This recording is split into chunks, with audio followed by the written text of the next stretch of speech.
Board Flight 1969, service to Jet Nation Radio.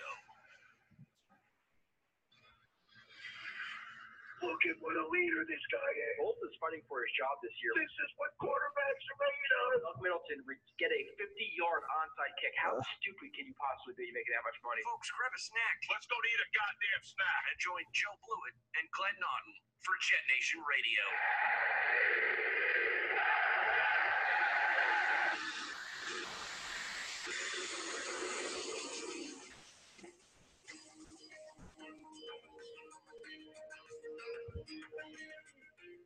And you are listening to another edition of Jet Nation Radio. This is the 9th edition of the watchable YouTube version.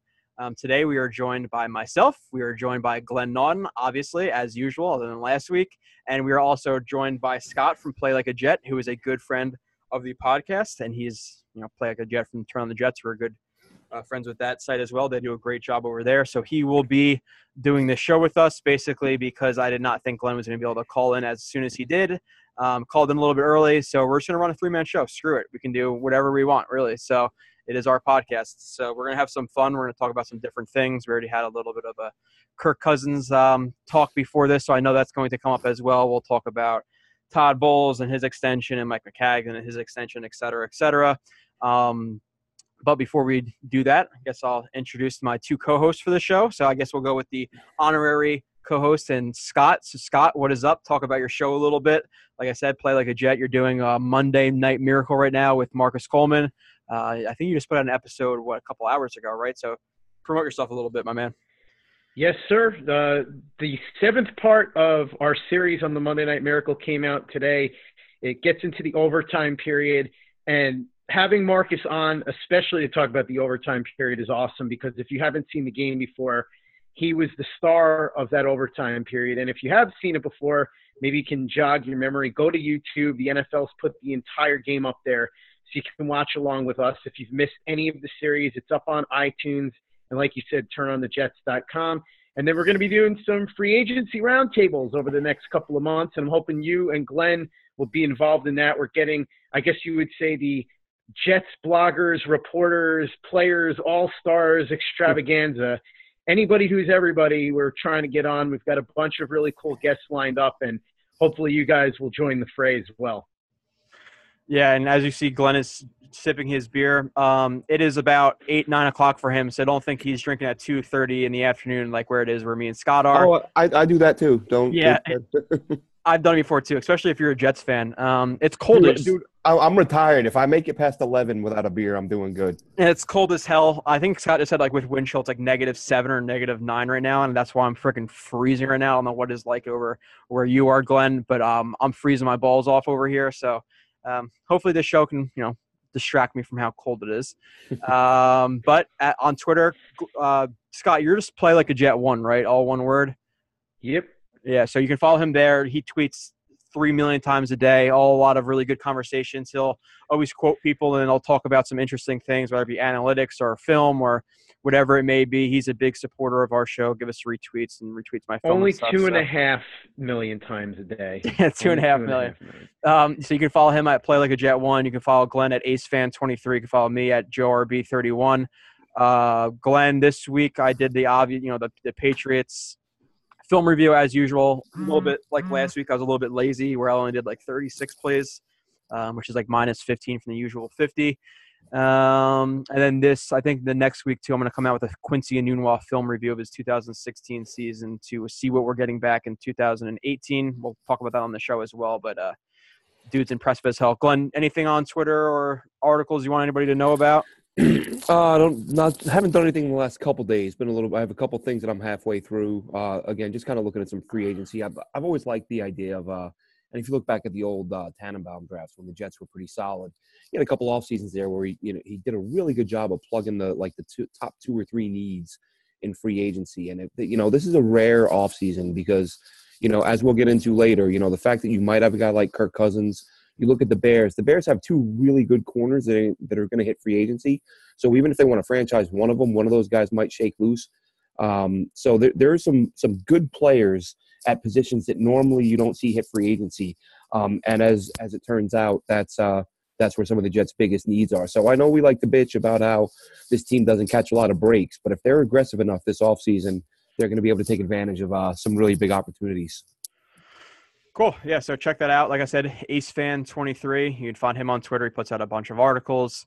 You can check out Scott Play Like a Jet. He does multiple shows, game reactions, and the round table that he's going to do with the Monday Night Miracle and a whole bunch of things. Eric McMillan was on there. You had a bunch of players. Justin Miller you had on there.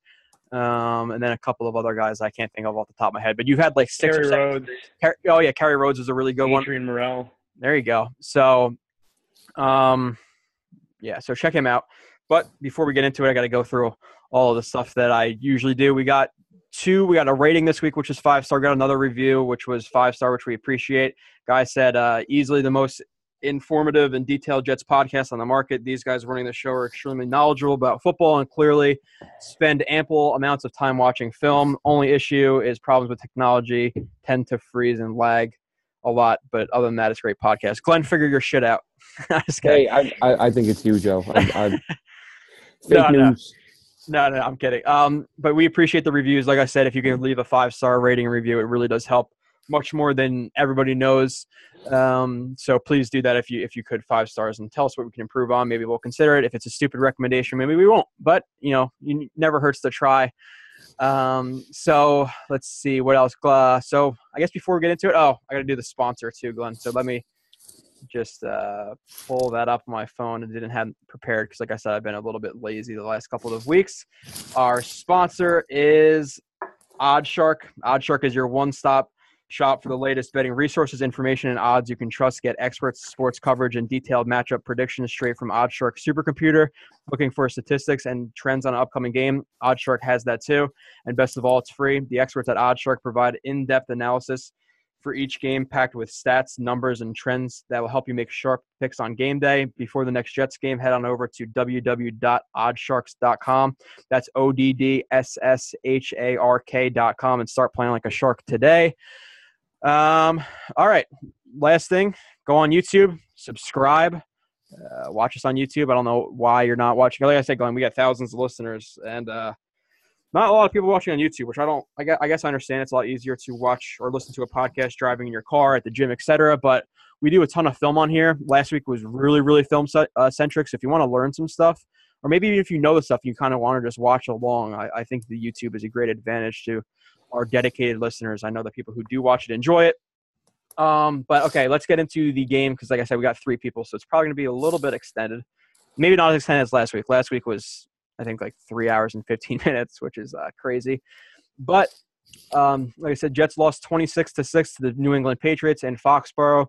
So as we've been doing, when the Jets lose, we do our duds. When the Jets win, we do studs. So let's start off with the duds. Glenn, you want to go first? Who is your number 3 dud of the game? I was going to say, Joe, let's have our guest go first. Okay, let's do that. We're going in order now. There were so many. Can I throw Bryce Petty out there?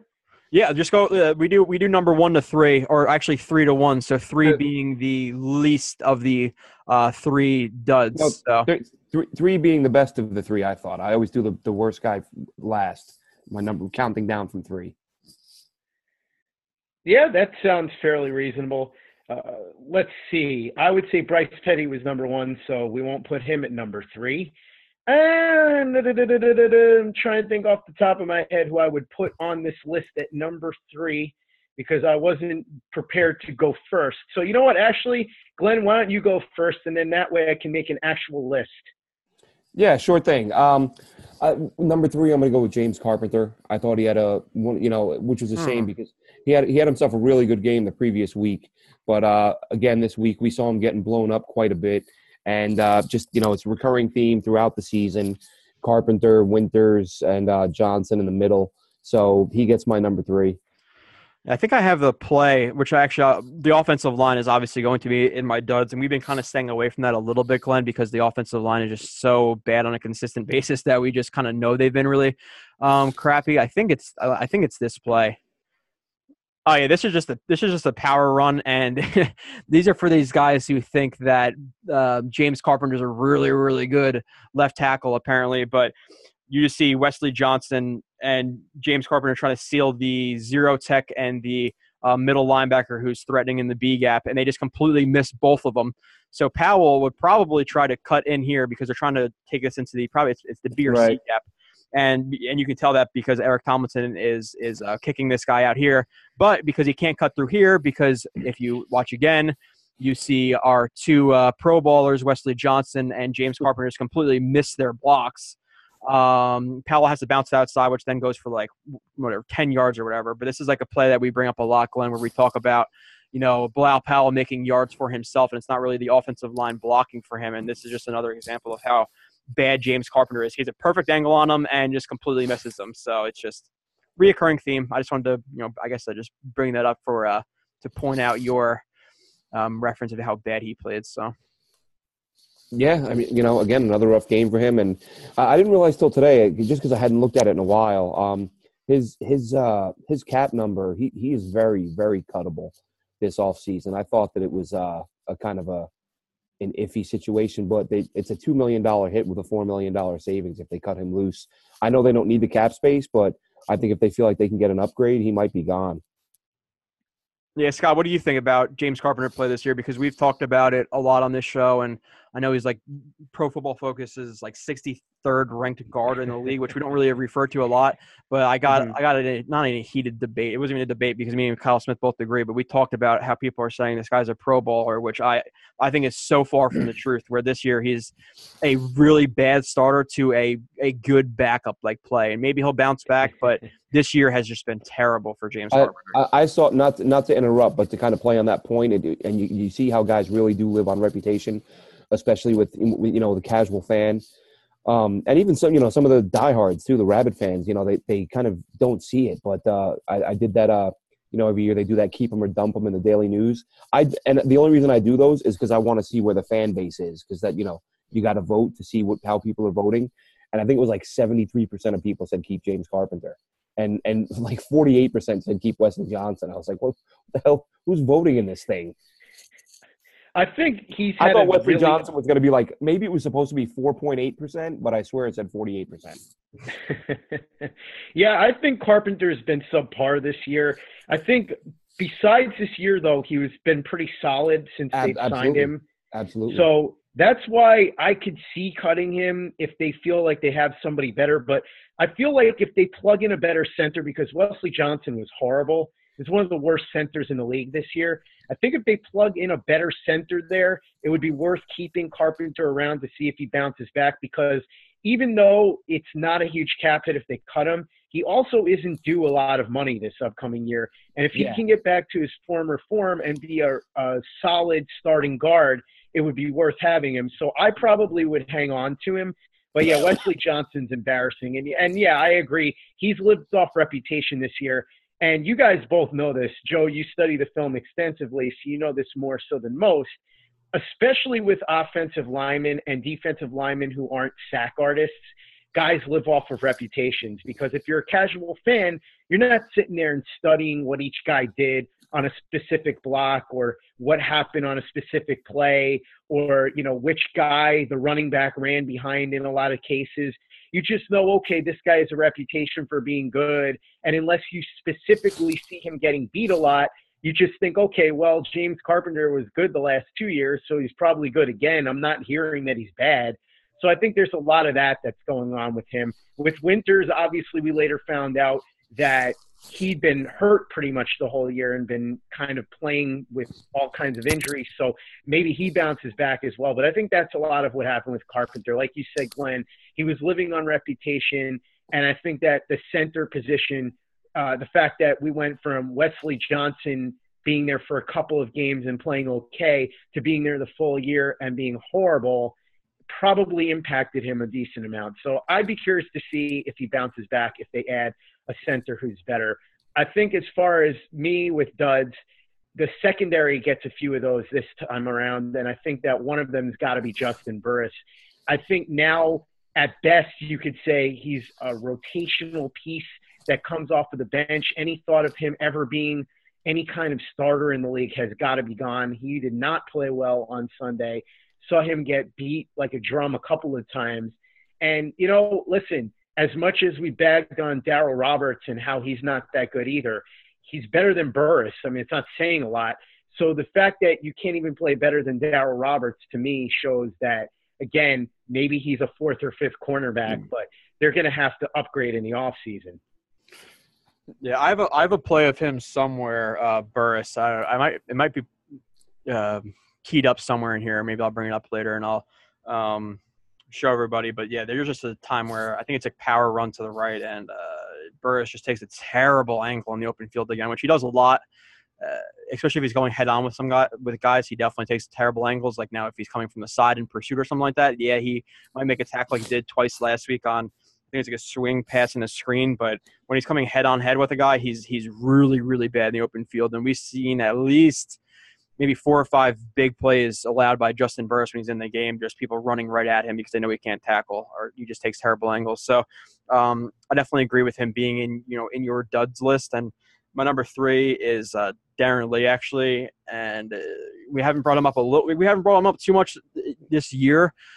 We did a lot early on. Yeah, but I say minus the beginning of the year, like the last couple of, I would say like the middle part of the season, he was playing actually pretty solidly. We're like, okay, well maybe this guy can be a relatively solid contributor for the Jets, going forward. And now the last couple of games, he's really fell back down towards earth where he was in the beginning of the season, even in his rookie year.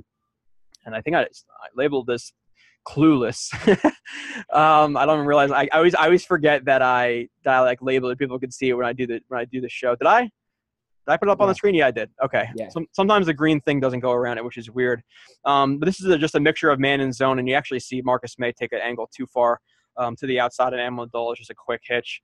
And Lee is on Gronkowski and man, and you can just see him just run right by. Like he has no idea, and then which obviously leads to him taking a bad angle and being in bad position to tackle Amendola. But like from this point when he catches the ball, like what is Lee doing? Does anybody know? He's just like galloping around. He's like, oh shit, he's about to run by me. Like it looks like he's so fixated on Gronk, he's not watching what's going on in the football game. Yeah, so it's just like, and this happens a lot where his awareness is just really, really bad. Where he'll lock into a quarterback in zone coverage, get taken out of his zone by getting manipulated by the quarterback's eyes, things like that, instead of being aware of who's coming in and out of his zones, where he's just not a very instinctful football player, where any good football player is going to notice, okay, this guy who is right in my peripheral vision to the right has the football. Maybe I should try to tackle him. But I put him on as my number 3. I think he only had like 2 tackles, which, I'm not going to go by tackles altogether, but there's a couple of times in this game where he just made some terrible plays, and this was one of them. And the only thing, watching that a few times, sometimes it's all about relativity and what from their perspective. I wonder if Gronk is screening him there. I wonder if Gronk is so big, is he not seeing his line of sight, and by the time he realizes it, you're right, he's like, oh shit, this guy's got the ball. Yeah, but he's on his ass though, so all he has to do is look over his shoulder to the right. It's not like Gronk is running towards the sideline where he can't see past Gronk. Right there, he could. But that's what I mean. You would think he could, and the ball's already been thrown. So if the ball is thrown when he's screened, like he's looking that way right now. I don't like what I'm saying. Yeah, I mean it looks that way, but I'm big on trying to figure out what they're seeing. Like you're the excuse maker, Glenn. That's what you are. No. I'm the guy that understands that things look different from different angles. Yeah. But either way, it's a lackadaisical effort, and he's got to do better than that. It's not a good play, but I look at the worst of plays and say, what the hell? How does this happen? So I look at that and say the only thing I can see as to why he was completely clueless as to what was going on is he able to see it from that angle with him and Gronk, with Gronk between him and the ball, and obviously he sees it and then makes a move, but it's still a bad play. Yeah, and this is I'll just bring up another one, and this is actually just of last week, just to point out, because like I said, I was a little bit lazy this week. I'll admit it, but this is another one where we talked about me and Kyle last week, where he's in a hook zone right here, which is an intermediate zone, and you can see him, like I said before, just staring at the quarterback, and there's a guy. I think it's just an in, or it's just a crossing route. I forget exactly what it was on the bird's eye, but he's so distracted by Phillip Rivers, has no idea who's coming in and out of his zones. Just what is that Gordon? I can't see the 8. Lets him catch the ball in front of him, etc. We see this a lot in zones with him. He's just really unaware. But let's move on. I don't want to spend. He doesn't have great instincts. That's kind of the big problem. No, he's a great athlete, but he doesn't have great football instincts. Yeah, as we've said a couple times, with him being still fairly new to the position, you hope that develops over time, but it doesn't. He has some good games, but then he has some where it looks like he hasn't made any improvement. Yeah. Okay. So Glenn, let's move on. We'll go to your number 2 first. My number 2 guy that was already mentioned, Justin Burris. Okay. We talked, saying earlier that he'll probably never be a regular corner. I agree with that. I think that one thing they should look at is, I know when he was drafted and when he played in college, he did play a little bit of safety. And I wonder if they maybe look at a move there, because really, as bad as he's been at corner, I don't know how you really keep him on the roster, other than the fact that, if you just live with the fact that you're going to have depth guys who aren't starter quality, but unless you can move him, then I don't see an alternative. Yeah. So for my number 2, Scott, you have a number 2. You kind of just had like a freelance list, which is completely fine. Obviously, I don't know if you have like a specific number 2 or not. Sure. I'll save Bryce Petty for number 1 because he deserves it. But number 2, and I realize he was hurt. And the fact that he was playing hurt, even though he was an impending free agent, so I give him credit for that, but he still played poorly. Morris Claiborne, I didn't think did very well on Sunday, and I think that overall he's been a huge disappointment down the stretch. I thought he played very well out of the gate the first few games of the season, but then I don't know if it was injuries or he just kind of fell off a cliff. The second half of the year, he was really, really bad. I thought overall – he got beat a lot. If memory serves, it was Cooks who was doing the damage on him. And it's funny because he did a great job on Cooks the first time in the first game at home. And then this game, he just kind of was lost. Again, I realized that there's a built-in excuse there because he was injured, but it was sad to watch. I think if the Jets, and we'll talk about off-season stuff later, I guess, but if the Jets are going to bring him back maybe on another 1-year deal, it can't be to do what he did this year, which was to be the number 1 corner. If you bring him back, he's got to be that number 2 guy, and you need to spend some money on a real number 1 because clearly down the stretch we saw he faded, and in that game against the Patriots, he looked really weak. Yeah, he wasn't even on my list either, but he probably deserved it, honestly, then I think about it, because he got beat on that mesh concept where he let Cooks have the inside, and then he beat him, and then he did like that Kyle Wilson famous thing where the quarterback just made a bad play, and then he gave like the like no fly zone thing, like crossing his arms celebrating. He also got beat by Cooks again up the left sideline where Cooks actually he was actually on him, and he had a slight stutter step in the middle of his route, which beat Morris Claiborne, and Cooks had him by like 1.5 yards, 2 yards, and Brady just underthrew the ball. And it's pretty evident to me too that Brady is not the same quarterback that he used to be. Especially in this game, like watching every single one of his snaps, he misses some throws now, and maybe that's the cold, and it probably is a little bit of the cold. But I don't think he's the same quarterback that he used to be. I think that's pretty fair to say. But yeah, regardless, it probably doesn't help that he doesn't have Edelman either, because Edelman's been his security blanket for the last few years. Before that, it was Wes Welker, a lot of timing routes and stuff like that. So I'm sure that didn't help. But I agree, he has definitely been missing more throws lately, and we don't need to talk about that whole thing with the Patriots that came out today, but maybe that plays into the whole drama. Yeah, I didn't even read that. I saw like a big long article, and I had some stuff to do, so I didn't even read what happened with that. But I don't really. Yeah, I wouldn't bother with it, to be honest with you. The vast majority of it is stuff we pretty much already knew. Yeah, and so my number 2 is Petty, 19 for 36, 232 yards, 27.7 QBR. And I'm not going to bring up like 5 or 6 plays like I did the first couple of weeks he was starting, but I'll just let it run through, I guess. But here he just misses an out route to Sterling, who actually I'm not going to let it play, sorry. He creates some separation on whoever this – I don't know who – if anybody could see that number, but it's most likely the safety. Creates some separation. If this ball was thrown to the outside right here, he can catch it and maybe even run in for a touchdown. And I understand that Petty was pressured a little bit because Ajalana couldn't hold his block, so he's pushing into him. So he had to rush his throw. But if he puts it on the outside, it's like I said, a catch or maybe even a touchdown. But what does he do? He misses them behind where the defensive backs actually picked the ball. He just dropped an interception. And again, we see the poor footwork regardless if he's getting pressured or not. You see that. And this is something that we've noticed a lot, Glenn. And Scott, I know you look at the film reviews I do and you listen to the show. Where is his foot pointed? You're supposed to have your foot pointed to where you want the ball to go. His foot's pointed towards the sideline. His plant foot's not strong where it slides back. You'd never want your plant foot to slide anywhere, especially when you're stepping through the throw. And maybe he can't even step through the throw completely because of the pressure.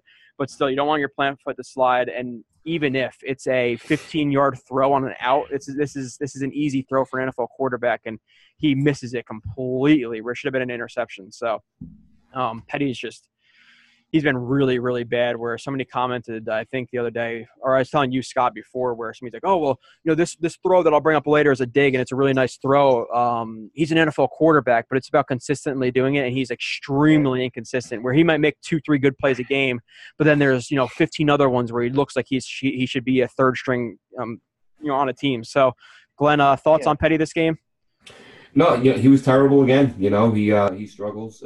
Nothing else really needs to be said. He misses too many open guys, and it's a situation where I kind of view him and Hack kind of similar in that it's like, are they worth bringing back next year, even for a look, even to see if they've gotten better? With a 90-man roster in the preseason, I'd say, sure, you want to bring them back and look at them for a month, that's fine. Yeah. But I don't think anyone expects much from him at this point.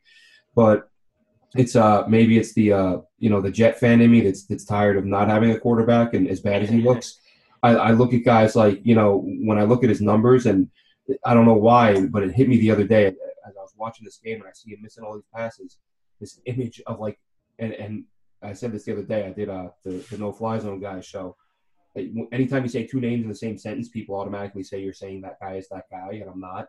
But if you're old like me, you might remember, the first couple years in the league that Giants fans had to watch Eli Manning, regularly. Like, I think, I was still young enough at the time. Eli Manning is like the first memory I have of an NFL quarterback who could not complete a screen pass. And, for his first 2-3 years on a weekly basis, he's completing 50-55% of his passes.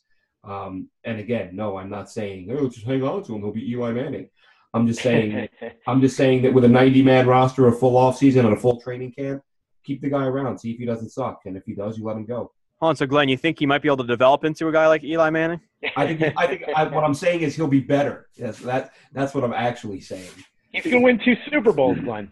No, 4. 4 Super Bowls. Yeah, if I could jump in with you guys, I agree. He was terrible. There was that throw to Robbie Anderson in the end zone that I don't even know what the heck he was trying to do there. Is that last week, Scott? Was that last week or this week? Now my memories are blending together. It might have been this week, but the throw that I can think of, like off the top of my head. Wait, you know what you're talking? Yeah, you know what? You're right. It was the Charger game. They're all blending together. But let's just say this week, I guess you could say he was slightly better than he was missing those throws. I know there was one to Austin Seferian-Jenkins against the Chargers as well. But there were too many throws. Again, you hit the nail on the head overall, Joe. There was that one throw that I know that, and I'm trying to remember who it was to, that you pulled up. It was a nice deep throw that he had. And you could look at that and say, okay, here's why this guy got to the NFL. Here's why he was successful at Baylor. But then if you watch an entire game and you break down all of the film, what you will see is, as you said, a complete lack of consistency. And you will also see a lot of terrible traits. Like you said, some of the worst footwork you will ever see. Yeah, and you pointed out the whole plant foot issue. It's absolutely terrible. And you'll see a guy who struggles to complete many different varieties of passes. The truth of the matter is, really, Bryce Petty has a pretty deep ball and a strong arm. And other than that, he doesn't have much in his arsenal. And when they drafted him, they kind of knew it. There were some things. I was talking to Mark Schofield on the post-game podcast after the Patriot game, and what he said was when he came out of Baylor, he thought it was a reliable, or I shouldn't say reliable, but a reasonable pick because of the fact that here's a guy that had a big arm, he had some athleticism, and there was something that if you had the right coaching, maybe you could coach him up into something. So if you pick him in the 4th round or whatever, fine. But you knew that you were picking him and he was very flawed and a big project, and you were hoping that you would be able to coach him up into something. And unfortunately, it just looks like that isn't going to happen with him. We've now seen the equivalent of about half of an NFL season between the last 2 years of him. And I can't imagine this guy being an NFL-level quarterback beyond maybe a number 3 or something like that. I don't think he'll ever develop into a reliable backup. So even if he throws a nice deep ball here and there, and Joe, we were talking about this, and Glenn, we'll talk more about this when we get into the whole Kirk Cousins thing, but it's kind of what you want to see, right? If you want to see the positives, you can put together a highlight tape of Bryce Petty with a handful of throws and go, look what he can do. But if you look at it in the totality, you're going to see that overall there's way more bad than good there, even if there are some positive traits. You know what really worries me, and I hate, not to get too much into the coaching at this point, but Petty wasn't good last year, but he was better than this. Like he completed a higher percentage of his passes. We saw some plays where he was going through reads, making throws on the run. I feel like I'm watching him this year, and he looks even worse. It's like, he did have Marshall and Enunwa last year. Do you think that's part of it? Well, Marshall was terrible, and that kind of became a story. If you think back, like he hardly ever targeted Marshall, and that's true. That one of the criticisms of Petty, and I had this from a couple of people, is that I think it was an insane number, like 40-some% of his passes went to Robbie Anderson. He struck this Robbie Anderson, and yeah. It was like if this guy doesn't learn to spread the ball around, he's not going to be any good. Well, this year he's spreading the ball around, but he's way off target, even more so than last year. How bad does Hackenberg have to be, by the way? That as bad as Petty was, he couldn't even get – what was amazing? It's funny. During the game at TOJ, we were all group texting, and we're like, okay, when's Hackenberg coming in? Oh, he's coming in the second half. All right, he's coming in the fourth quarter. All right, he's coming in for the last 3 minutes. He never came in at all. And it's amazing because the game was long over at 26-6. Yep. And there's, 3 minutes left. And Hackenberg still can't get in the game. And to me, the only reason for that has to be, because at that point you have nothing to lose realistically, it's got to be that he's not just bad. He's embarrassing bad. Like, he's so bad that they were afraid they were going to end up as the lead story on SportsCenter because he was going to throw the ball off his own helmet or something. So I think, again, I'm sure we'll talk about this more later, I think that there's a good chance that the Jets will move on from him. And if they don't, it's only out of sheer stubbornness because, quite frankly, the guy, if he can at this point after 2 seasons get on the field in the last 3 minutes of a 26-6 blowout the last week of the season when the only other guy available is arguably the worst quarterback in the NFL at this point, I mean, lost cause as far as I'm concerned. Yeah, and that's why I said I consider him and Petty the same. Like, if they were to be let go tomorrow, I'd be fine with it. But if you tell me, well, we're going to bring them back just to look at them in camp and see if they look better, and fine, do that. But if they come back to camp and they look the same guy, then you cut both of them. Yeah, I think Petty does look worse than he did last year, which is a worry because maybe if he improved just a little bit with his footwork, whatever that plant foot, pointing it, following through, whatever it may be, keeping his shoulders more level, then you could say, okay, he's taking some steps in the right direction. But a step backwards for a guy who's already really, really bad is not good. And we talked about a couple of weeks, Glenn, where I think that only one of these guys is going to be on the roster as a number 3.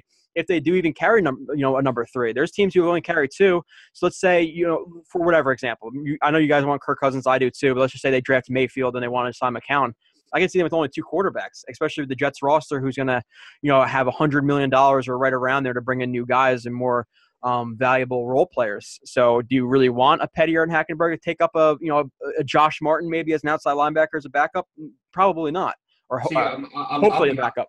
I'm the opposite. I think they should carry 4 again. If you're going to get a quarterback and you into still the regular season, let's say into the regular season. Wow, really? If I don't agree. That's fine. But if you take a quarterback in the first round and that guy busts, and Josh McCown gets himself hurt again, who are you going to turn to? So an argument for 3, but not 4. Why would you carry 4? You're going to have 2 backup plans to the backup plan? Because it's the most important position in the NFL. I'd rather have a 4th quarterback than a 7th linebacker. 6. Yeah, but 7 quarterbacks? But Glenn, we talked about it before, and this is kind of to Scott's point because somebody said that to me on Twitter too. Actually, when I was reviewing the tape, and they said, "Wow, Petty's really, really bad." And really quick, I talked about it last week with Kyle. Yes, Petty would beat the crap out of any of us in trying to throw a football, and he's better than anybody we've ever seen. But we have to compare him relative to NFL players, and he's not a good NFL player. We're not talking about Sandlot. Now, we're talking about the NFL. Right. Yes. Now with that point of how bad is Hackenberg, Glenn, you were there more practices than I was. Right. I was there probably 3, 4, 5, whatever I was at, because I have some stuff to do, and you're retired and you have plenty of time, and you just have a love for it, which I would love to be there every practice too. But we were there at the private practices when it was only the media allowed, and Hackenberg is that bad. He is an awful quarterback. I don't know how did he play in Division I school, Glenn? I don't even know, honestly. How did he have a winning record at a major program? The amazing thing is there were a lot of people that thought he wasn't even draftable coming out of Penn State. I talked to Mark Schofield, who studies quarterbacks extensively. That's his number one thing, really. He said he had Hackenberg rated somewhere between the 17th and 19th best quarterback in that class. How does that guy get drafted in the second round? It's amazing because Bryce Petty, a guy, again, you knew he had flaws. You knew that he was not ready to be a professional quarterback at that moment. You thought maybe 2 to 3 years down the road you could develop him into something. You draft him in the 4th round. All right, fine, you take a shot. But the second round, you can't draft a guy like that in the second round who's a complete reclamation project, who you say, all right, he's got the size and maybe he's got the arm, and he's a nice kid or something, but that's all he has. You can't pick a guy like that in the second round. You do that too many times, and you're never going to work in the NFL again. Well, two things with that. That's why when I hear people say, "Oh, the Jets should go after Josh Allen," I'm like, can they afford another project who completes 50% of his passes? That'll get you fired. I would lose it. The thing with Hackenberg that obviously none of us will be able to find out. I can't help but wonder how he was how Bill O'Brien described him if that ever came up in a conversation with Maccagnan, because they were at the same organization. They're looking at film, they're looking at players, and of course O'Brien had extensive work with Hackenberg, and he's a respected quarterback guy, and maybe as judgment was clouded, maybe he just bombed. Look, guys bomb. As much as I hear people, I've brought this point up a few times. And it's even more ridiculous now with all this talk about how the Broncos may take Josh Allen or another quarterback at 5. Please take Josh Allen. Yeah, but everyone tells me Mac's got to be fired because he missed on a quarterback. And I'm like, if you look at Ozzie Newsome drafted 9 quarterbacks before he got a good one. John Elway, this might be. When did he get a good one? When he got Flacco, who won him 2 Super Bowls. I guess that he won 2 Super Bowls. Yeah, Flacco's got 2 Super Bowls. And if you look at his numbers in the postseason. Did I miss one? Joe, can you correct me if I'm wrong here? Flacco won 2 Super Bowls? He won the one in 2012 or whatever it was. When was the other one?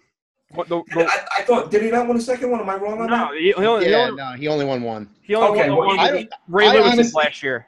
Even still, even if it's one, if you look at, I don't really think he's all that good. I think he's an average quarterback. But anyway, continue. But again, he's had some average seasons. But if you look at his first 1 or 2 postseasons, he was terrible. But since that time, he's been a very good postseason quarterback. Should have been to another Super Bowl if he never dropped pass against the Pats in New England.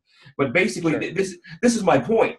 Everyone's telling me Ozzie Newsome's the most brilliant GM in the NFL, but Mike Maccagnan should be fired because he missed on 2 quarterbacks. And Ozzie Newsome missed on 9, and John Elway's about to take his 3rd quarterback in the top 2 rounds in 5 years, and he's another genius. It's not Madden. You don't just draft a quarterback and buy attributes, and he's awesome. It's hard to do. Right. Any coach really. We talk about how quarterbacks are currency. If Bill Belichick was as good as bright as everyone says, he would take 3 elite quarterbacks every draft and just deal away first-round picks. It ain't easy. And John Elway's a Hall of Fame quarterback, and he has a hard time identifying a good quarterback. What does that tell you? Yeah, for sure. I mean, it's the toughest position. And, Joe, you study film, so you know this better than most. It's the toughest position by far to figure out who's going to be good and who's going to be bad. There's so many guys that get drafted in the first round and bust.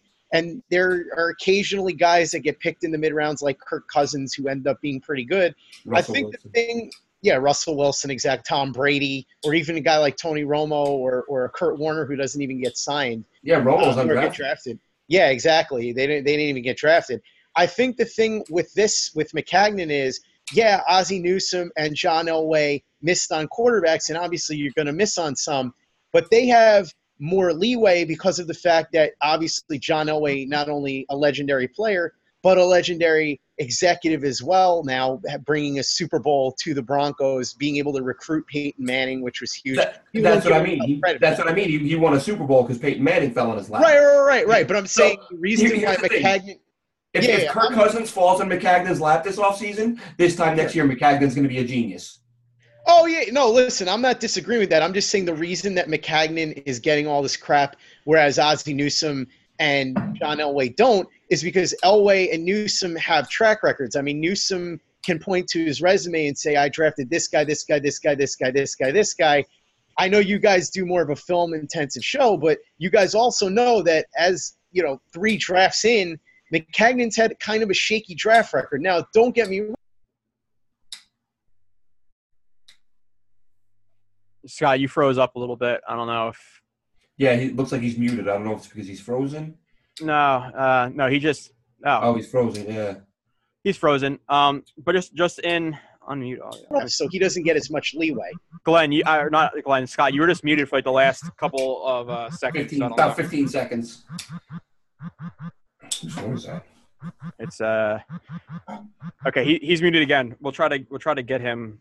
Okay. Oh, hold on. There he is. Okay, now he's back. I'm on my phone talking to you guys, so whenever somebody tries to call in, it mutes me, apparently. Gotcha. Sorry about that, gentlemen. Yeah, you were only down for about 10, 15 seconds. Okay, so just to finish my point, all I was saying is that those guys have resumes that they can point to. With Maccagnan, he's got a bit of a shaky draft record over the first 3 years. Now, to be fair, it's only been 3 years, so we don't know. Some of these guys may turn into something. Joe, I know that you're way more down on Brandon Shell than most people are, but if he turns into a solid right tackle, then that's a win in the Maccagnan column because they picked him in the 5th round. I guess you could really say 4th round because they used the 4th rounder to move up and go get him.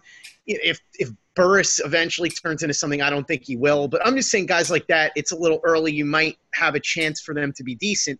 But so far the returns are not looking great. So if people criticize him, it's because he hasn't had a lot of quality players come through yet. You've got Leonard Williams. You've got Jamal Adams. Both of those guys were picked 6th overall. If they don't come through for you, or if you miss on both of those guys, you really don't belong as a general manager. And beyond that, I mean, Marcus Maye looks good. Like I said, maybe Brandon Shell turns into a decent right tackle. But there just aren't a lot of great draft picks or even good draft picks that he's had that we can track yet. Robbie. He frozen again? Yeah, he froze again. Scott, I don't know if you can hear us. I would try to just call back in. But yeah, I think just in general terms, yeah, I think Maccagnan has been shaky at the draft at best, and we've said that before, Glenn, too, where we agree with that. Where you have Robbie Anderson, and you have Jordan Jenkins, who's I think he can be a solid, strong side linebacker type of guy. There is Scott. You froze up again. I'm just gonna take it over. I know you're sorry about that. Sorry about that, but you get what I'm saying, so go ahead. Yeah. So I was just saying, he's had a shaky draft record at best. Obviously, you have people blame Devin Smith. Devin Smith was injuries. He didn't have a lot of injuries at Ohio State. Hackenberg, I think, is by far his worst move of his that and the Mo Wilkerson move. But Mo Wilkerson's kind of like looking back on it, where everybody or a good amount of the fan base wanted him to sign Wilkerson. He didn't show any signs of really. I guess then again, he kind of did show signs of we didn't know that. They know. Yeah, so they know. So maybe that is a little bit more shaky. I think Hackenberg in terms of the draft and maybe just in general is probably his worst move. So he's been shaky. Robbie Anderson, Jordan Jenkins, Brandon Shell, who I think maybe could be a okay right tackle. I don't personally think so. I'm like Scott said, I'm not too high on him. But yeah, I think the best of Mac's move has been in free agency and some trades and things like that. You look at Coney Ely and some of those guys that he's signed, but. I think I think it depends too on what your expectations are in the draft. I've read a lot of articles and a few books that I've read from executives, and they view it as if you can get 3 starters in a draft, you did all right. Like you're not going to go 7 for 7. Like nobody goes 7 for 7. And of course Mac didn't get. The first draft was he got 2 guys in there who showed they could play in the league a little bit. Well, one that can play damn well, and Leonard Williams. We talked this year about how surprised we were that Deion Simon didn't make the roster. I feel like if he doesn't hang around with the Jets, he can be a rotational guy, spot starter type player. That's a 6th, 7th rounder.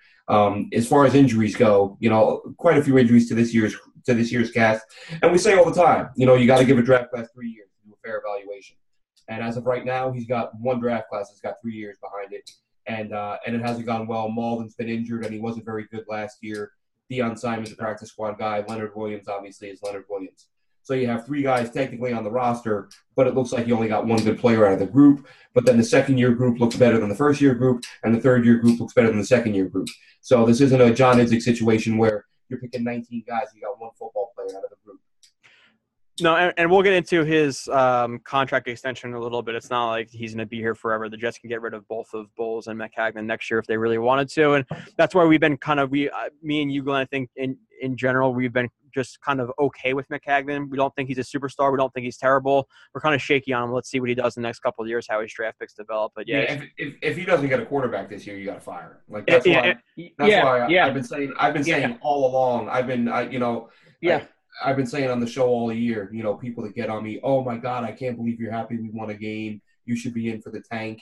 And I was like, I don't care if they win 1 game or 9 games or 7 games, and I don't care what it takes to make it happen. Mike Maccagnan's got to get a quarterback. So the way I root, the way I root, believe it or not, does not impact the team on the field. Right. I'm going to be happy when they win, and when they got to the 3rd win, everybody was flipping out. I was like, this isn't win number 9, it's win number 3. They still might not win more than 5 or 6. They ended up with 5, and they're still in a fine position to make a move for a quarterback.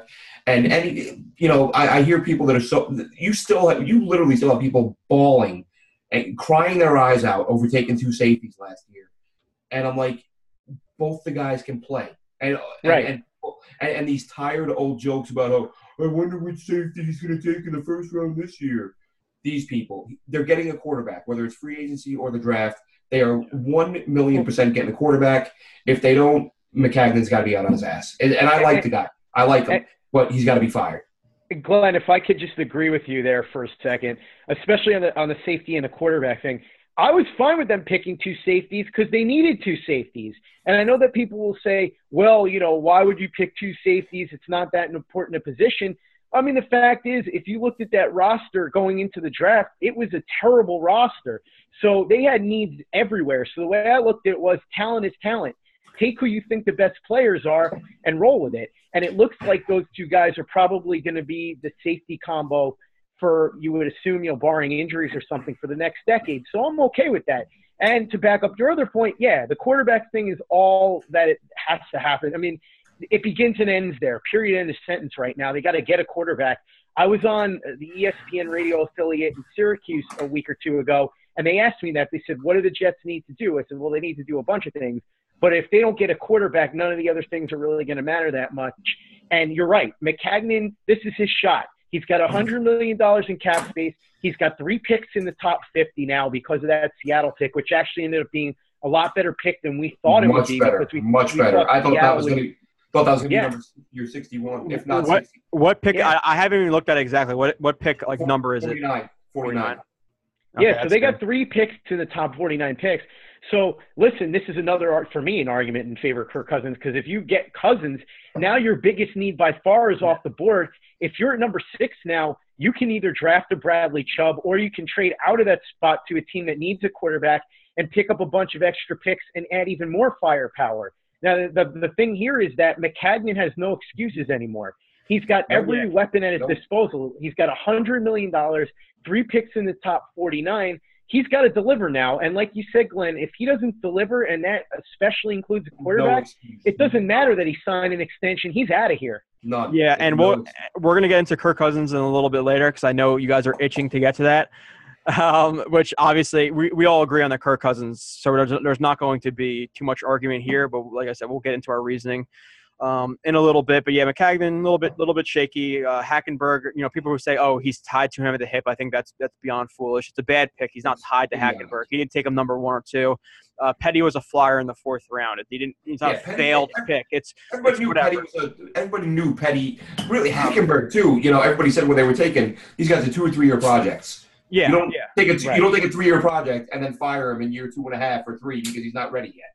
Yeah, well, but Hackenberg, we don't know. He's not going to be ready. Hackenberg is a terrible quarterback. I'm not sure. He's probably not going to be in the NFL in 2 years. Honestly, he's that bad. Yeah. So I agree. Because regardless if he can develop 2-year project, you want to see him at least develop something. Like we went to practice and he can't. If we're playing catch, like me, you, and Scott are in a triangle at freaking a Jets game from 10 yards away from one another, he's like bouncing every other pass. Like he's that bad. But we'll move on. He's a nice kid, though.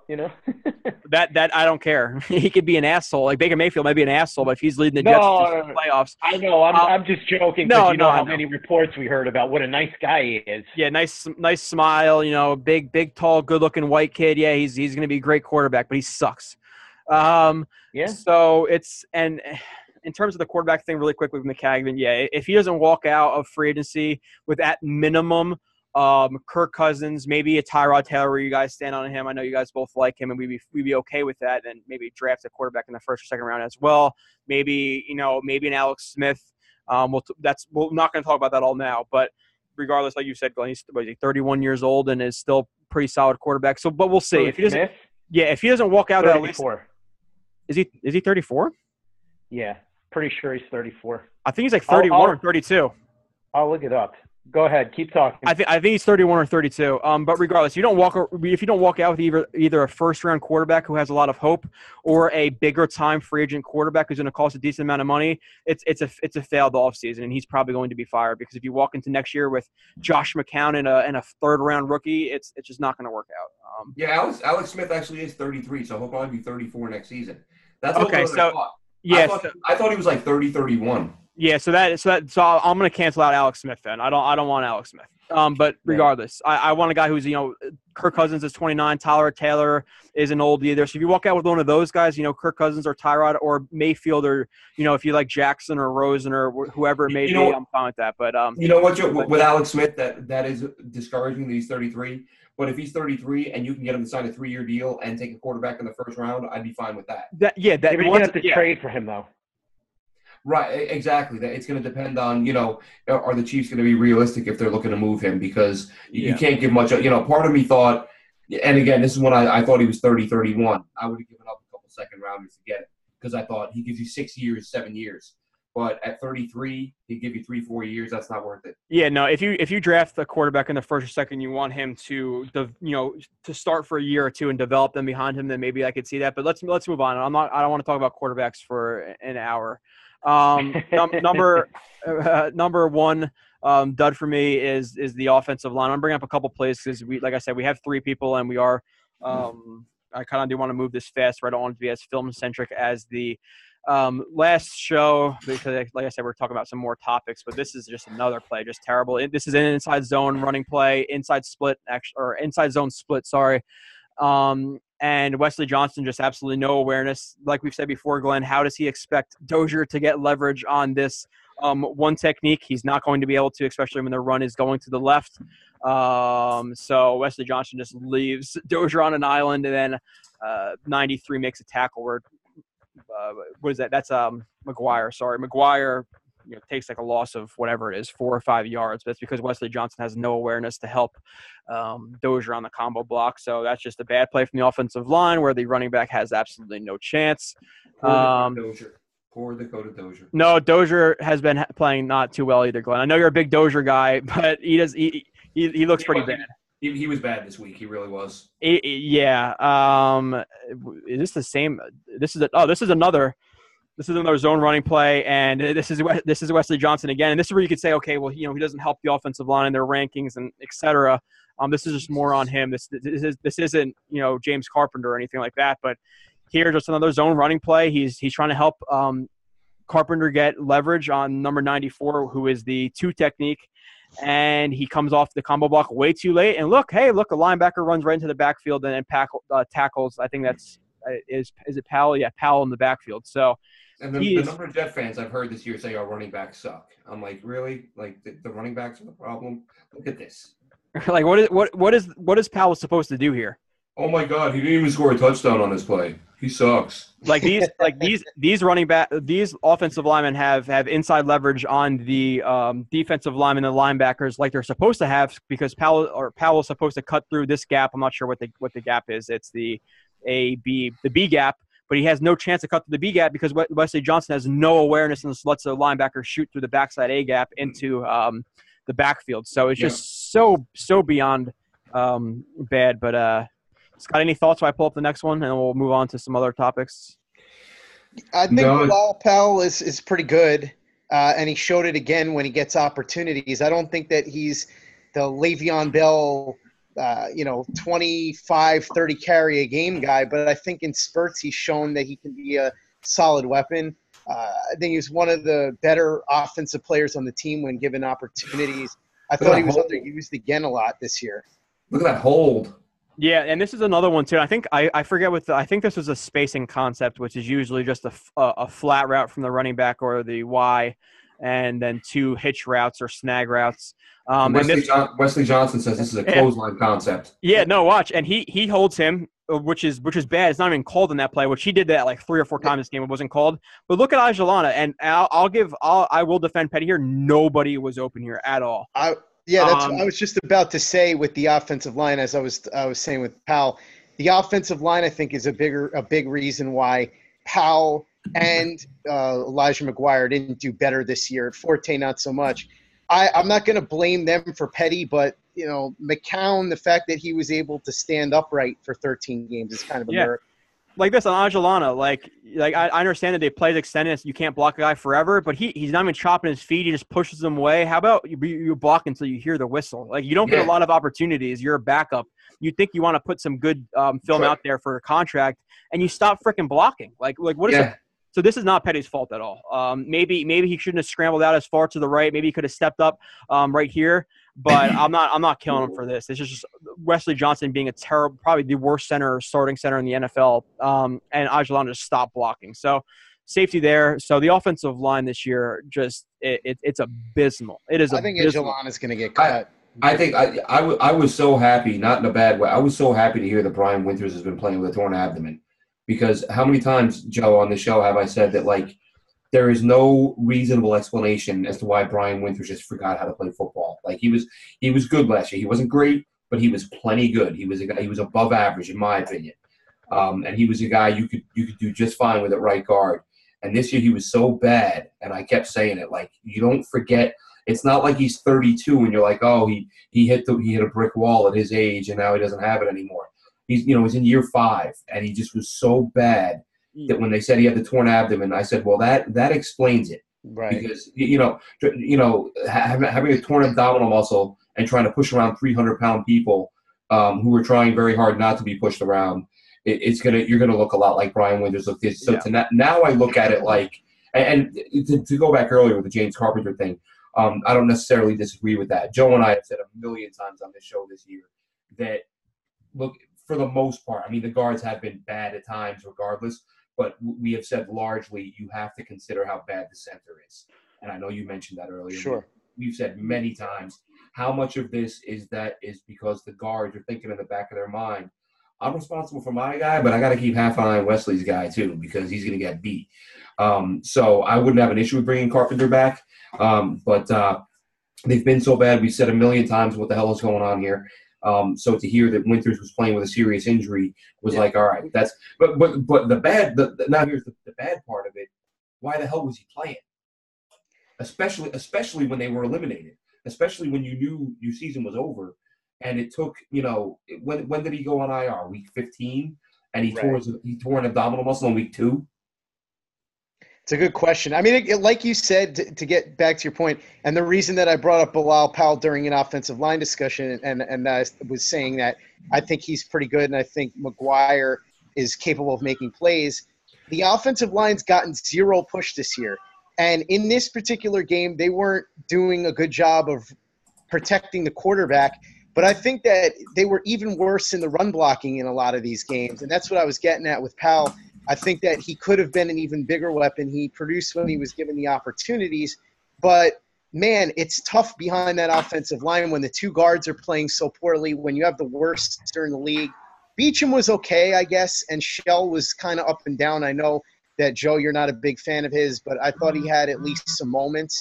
Yeah. But overall, the offensive line really could use some help.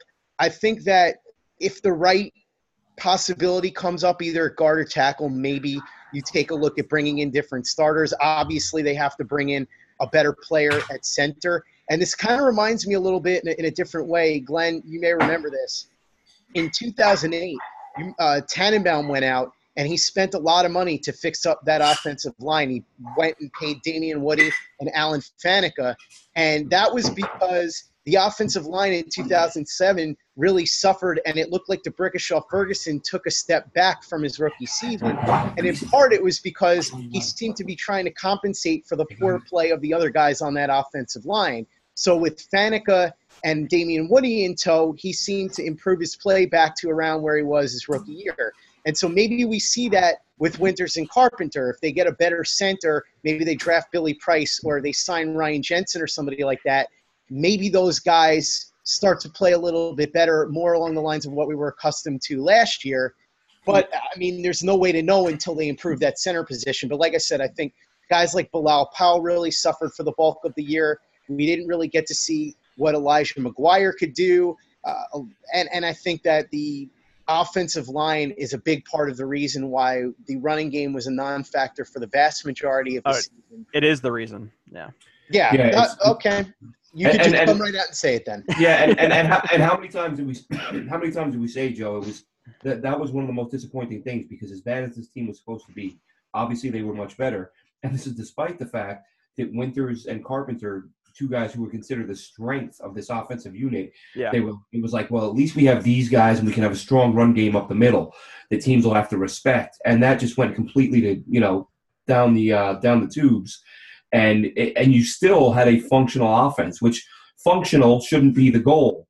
But when the expectations are disaster, functional doesn't look so bad. And then you start to go, can we go from functional to very good and, go from there? But that's what made this season so disappointing, is that those games where they blew those late leads, a huge reason for that is because they couldn't run the clock out. You can't run the ball when you're up by 2 touchdowns if you know that it means you're going to be facing a 3rd and 11. So yeah, and I'm about to be all over the place because you guys just made a crap load of points that I can't mentally make a checklist and just go through it.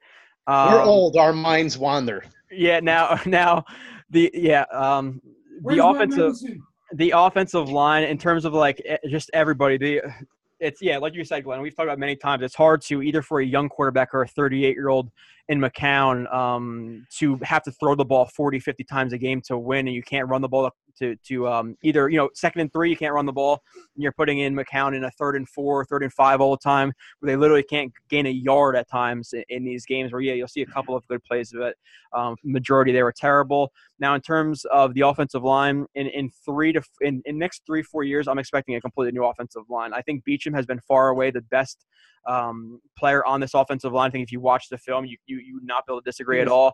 He's not great, but he's solid. He's okay. Yeah, and that's the point I've made with people. I've seen people upset. I'm like, they for the money they paid him, he is like the 18th highest paid left tackle. He's paid as a middle of the road guy, and he plays like a middle of the road guy. Now, Glenn, I'm not going to get upset about that. Was my rank in the top 25? Was I so far off with Beachum where you and Kyle Smith got on me, or? I can't remember now.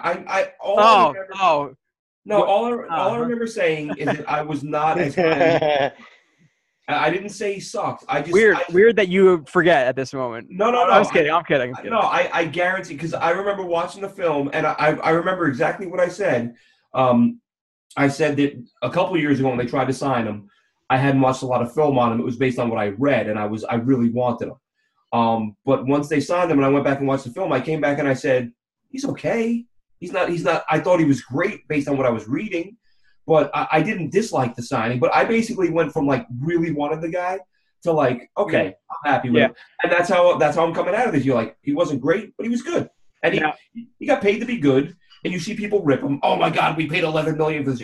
He's a left tackle. For an okay left tackle, you pay $11 million a year. That's the way it goes. Yeah. I think he's been the best now. Is that saying he's good? No, I think he's been all right. Now, in terms of, like you said before, Glenn, with the lack of the running game, you have to lean on a young quarterback or a bad quarterback for a lot of the year. And this is why people who say, John Morton can go, he's a bad offensive coordinator, you could not be more wrong. For some of these games, like putting up 31 points against the Panthers, and even if the Chiefs were struggling on defense, 38 points against the Chiefs, and multiple games, 37 points against the Bills. he's done far and away better than I thought he would do with this offense, where, yeah, he might be 26th ranked overall offense, but this is an offense that we thought was going to be number 1 or 2 last in the league, maybe not historically bad, but really bad. We're like, okay, we'd be surprised if they put up a couple of games with plus 24 points, but they're putting up games with multiple games, 3-4 games of plus 30 or close to 30. So that's why I think Morton deserves so much credit. Now, like I said, I think the offensive line is going to be completely new, or it should be in 3-4 years. Beacham's okay. And I know that people and I'm not saying that there is no validity to the argument that, there is validity to the argument that, yes, Wesley Johnson does not help Carpenter and Brian Winters, and that's 100% true. But to blame it all on Wesley Johnson is very it's just not true, because I would say maybe 10, 15, 20% of it's on him, where he doesn't help him on a combo block, or he's not blocking his zone, whatever it may be, where it looks like they messed up, but they really didn't. But still, Glenn, how many times on this show just in the last couple of weeks have we pulled up film where they're missing blocks on linebackers? Yeah, absolutely. They're locked up. Like I said, it's not 100% on Wesley Johnson, but like I said, the main thing to me is that when I look at how good these guys were before and now, what's the main difference is Wesley Johnson. It's a small portion. I think James Carpenter, he wasn't that good of a player in Seattle. I think he had 2 good years. Now he's kind of falling back to the means, if he does have a if he can come back and have Scott has to go. Scott's gonna maybe come back for a little bit, but Scott, just call back in and we'll see you. So I think a smaller portion of it falls on Wesley Johnson. Like I said, it's hard to put it into percentiles. Maybe 15 to 20%, maybe 1/5 of their bad play, but they're making really bad plays themselves. Where Carpenter, I think, is falling back to the means. And like you said, Glenn, when you saw that torn abdominal thing with Winters, you're like, oh, okay, so that's maybe why he's playing so bad. I'm not happy that he had it, but I'm happy that's like maybe a reason why. Now it's an explanation. Now last year, I'm not gonna say he was a very solid guard. I think you might be a little bit higher. I would say he's average guard, which is fine. An average guard, you can get by with an average guard. And most of his ability was in run blocking, where he'd plow a guy over. Now when you have a torn abdominal, you can't plow a 300-pound guy over, like you said. Now in pass blocking game, you're going to see some problems with him, where he fails to pick up a guy on a blitz or a stun or whatever it may be. So he's not the smartest, most technically sound player in the world. But I think you see that with a lot of teams, where the right guard is the guy who's better at run blocking, and the left guard is the guy who's better at pass blocking. And it's just, of course, you want a guy who's great at both, but he's, again, he's a guy you live with. I think it's fair to say that the right guard on most teams is more of the powerful guy who can bulldoze people over, because teams tend to have their strong side be the right side. Right, on the right. You run to the strong side, which is the tight end, which is usually on the right side. I'm not saying it's always on the right side, and some teams may do it more to the left side, but general basis is predominantly it is the right side. So you want the right guard to be more of the power, big, bulky guy, where the left guard, which doesn't really fit with the Jets because Carpenter is bigger, but you want the left guard to be more of the athletic guy who could pass block and pull, because usually you see on power teams the left guard pulls more than the right guard. So, but regardless, it's hard for a guy who was known as let's say an average right guard, and the reason he was average is because of his run blocking and his ability to move guys. It's hard to move guys with a torn abdominal muscle. So I agree with that. That Carpenter, Winters is a guy who's going to be here next year anyway, because I think he has like $7.5 million guaranteed. So he just signed his deal, so he's like an $11 million hit if they cut him. He's here. Beacham is here because his contract is basically guaranteed. Carpenter, now you have to ask yourself. Carpenter, I think he's like $2.1 million in dead money. So you have to ask yourself: Is Carpenter worth keeping around for like $4.7 million? Because that's his cap hit, or somewhere right around that next year. Or that's what you'd save. So I think $4.7 million is worth it. So I think you're going to bring in competition for the right tackle spot in Shell. Because like I said, I don't necessarily think he's going to be a long-term right tackle from what I've seen, just athletic traits. And Wesley Johnson has to be gone. So I think at least you're looking at a new starter, maybe 2 with the right tackle, and then a developmental guy at left guard or left tackle. So we'll see. But yeah, Glenn, moving on, because we have to get to the studs, because we didn't even get to them yet, and we're like an hour or something into the show. Give me your number 3 dud. Or sorry, stud. Your number three stud, sorry. Yeah, my number 3 stud is going to be Demario Davis. I feel like he had another solid game. Really nice year for him. I think they got to get him re-signed. I think that's pretty much the universal feeling. For an inside linebacker who played at the level he played, you're probably looking around $7 million a year, which is, something this team can absorb at the moment given the amount of cap space they have. High character guy, high performing guy, finally. And really, I think I said last week, every time I think of the fact they got this guy for Calvin Pryor, I laugh. Yeah. Just a great trade. They got they turned trash into treasure, and this is a guy you got to keep around. He's my number 3. I think he had 11 tackles. Yeah, I'll talk about him a little bit because he's actually my number 2. So I'll just go through my number 3 first, and I'll get to him just right after. This year, yeah, he was a very solid inside linebacker this year. Above average, played very well. Now, does that mean that he's going to stay at that level and not regress back to what he was?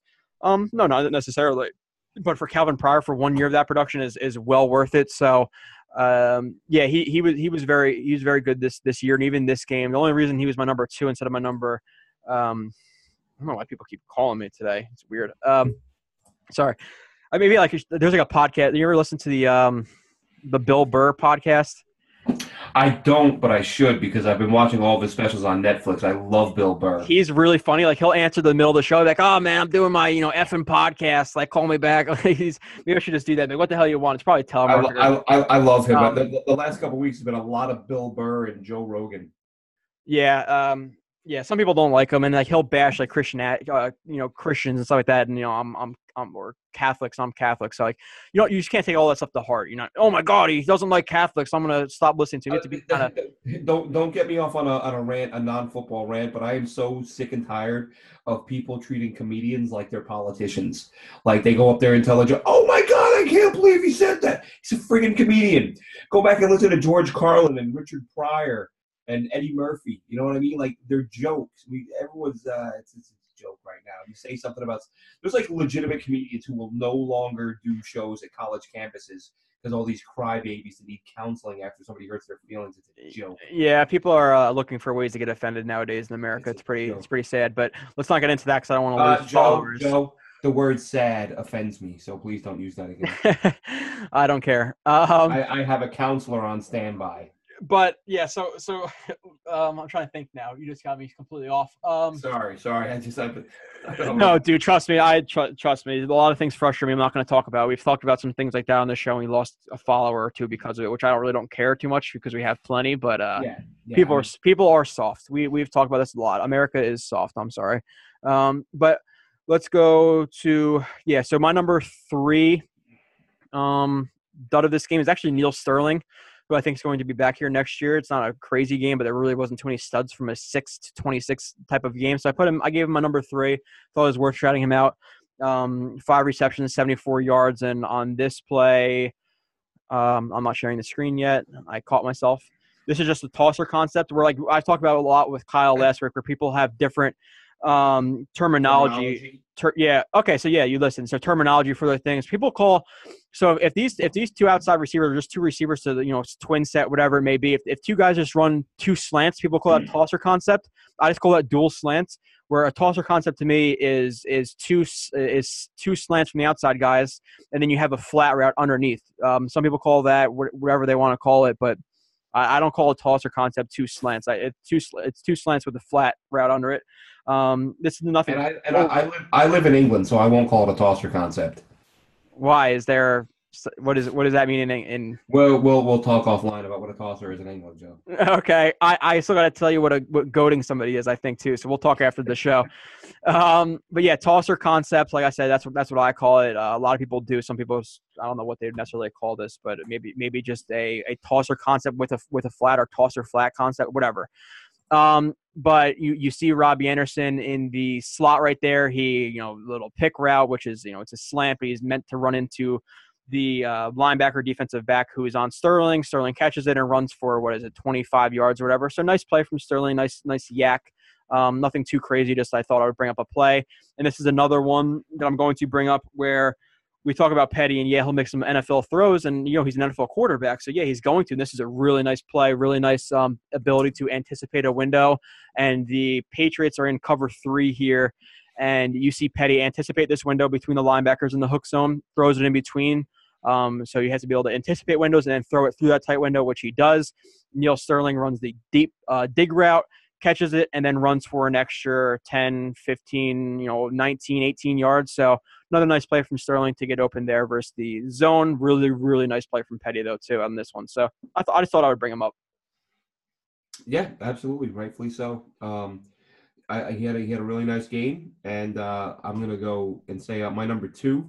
And I'm going to say my number 2, and then I got a question for you or a comment, whatever you want to say. But Jamal Adams, right? He's my number 2. He had a great game. I thought he provided really good coverage, and I thought he played well. Looked at his rating on PFF; they had him rated really high. Good game for him. Spent some time on Gronk, spent some time in the front 7 where he spends most of his time. So I gave him some credit for that. A strong finish for him. And I think again, I feel like we say it too much, but only because so many people rely so heavily on PFF. To me, it's a guide. It gives you kind of an idea how a guy's playing. And he's one of the few Jets players who got what that they rated him on the season. I think he finished like 81-82, so like an above-average starter. And just a really good rookie season for him and a strong finish in the final game. He's my number 2. Okay. I learned what a tosser is, so it's funny. So now every time you say tosser concept, I'm still gonna say it because I don't know any other terminology for it. I don't want to just abandon what I know. But yeah, so let's see. You just said Adams was your number 2, right? Yeah, it's Jamal. Okay, so I'm just gonna go with my number 2 then, Demario Davis, because Adams is actually my 1. Demario Davis, 11 tackles, 8 solo tackles. I'm just going to bring up a couple of plays from Davis. Like I said, I'm not going to make it too much film-centric. We're going to explain every single thing on the screen like last week because we don't have as much time as we do last week because I have stuff to do. See, the one time, Joe, we're doing the show early. I got time to stay on. My wife is sick. She just needs to be unconscious in bed with a cold. I'm here as long as you need me. Okay, well, maybe we'll see. And Joe's like, oh, I got to go drink beer. Be like me and have beer in your house. Call a cab, see what I'm saying? Yeah, unfortunately, I have to drive, an hour to go to my girlfriend's friend's, engagement party, and we're going out to Hoboken. So, you said that engagement party. Yeah. Tell them I said congratulations. Yeah, whatever. So this is just a power concept, and Davis just sips. I'm not gonna spend too much time. I'll explain it very simply. ABC. He shoots through the ABCD gap. And makes a tackle, sifts through it, doesn't get distracted or anything like that, and makes the tackle. So really nice play from Davis there. Bring up another one, and yeah, like you said, I think Davis is in that like $6 million range. We'll see where he falls, but even if it's like $7 million, I'm fine with signing him for that because the Jets really don't have. It's not like Lee took steps in the right direction. We're like, okay, we can just get another linebacker to be fine. Like you need.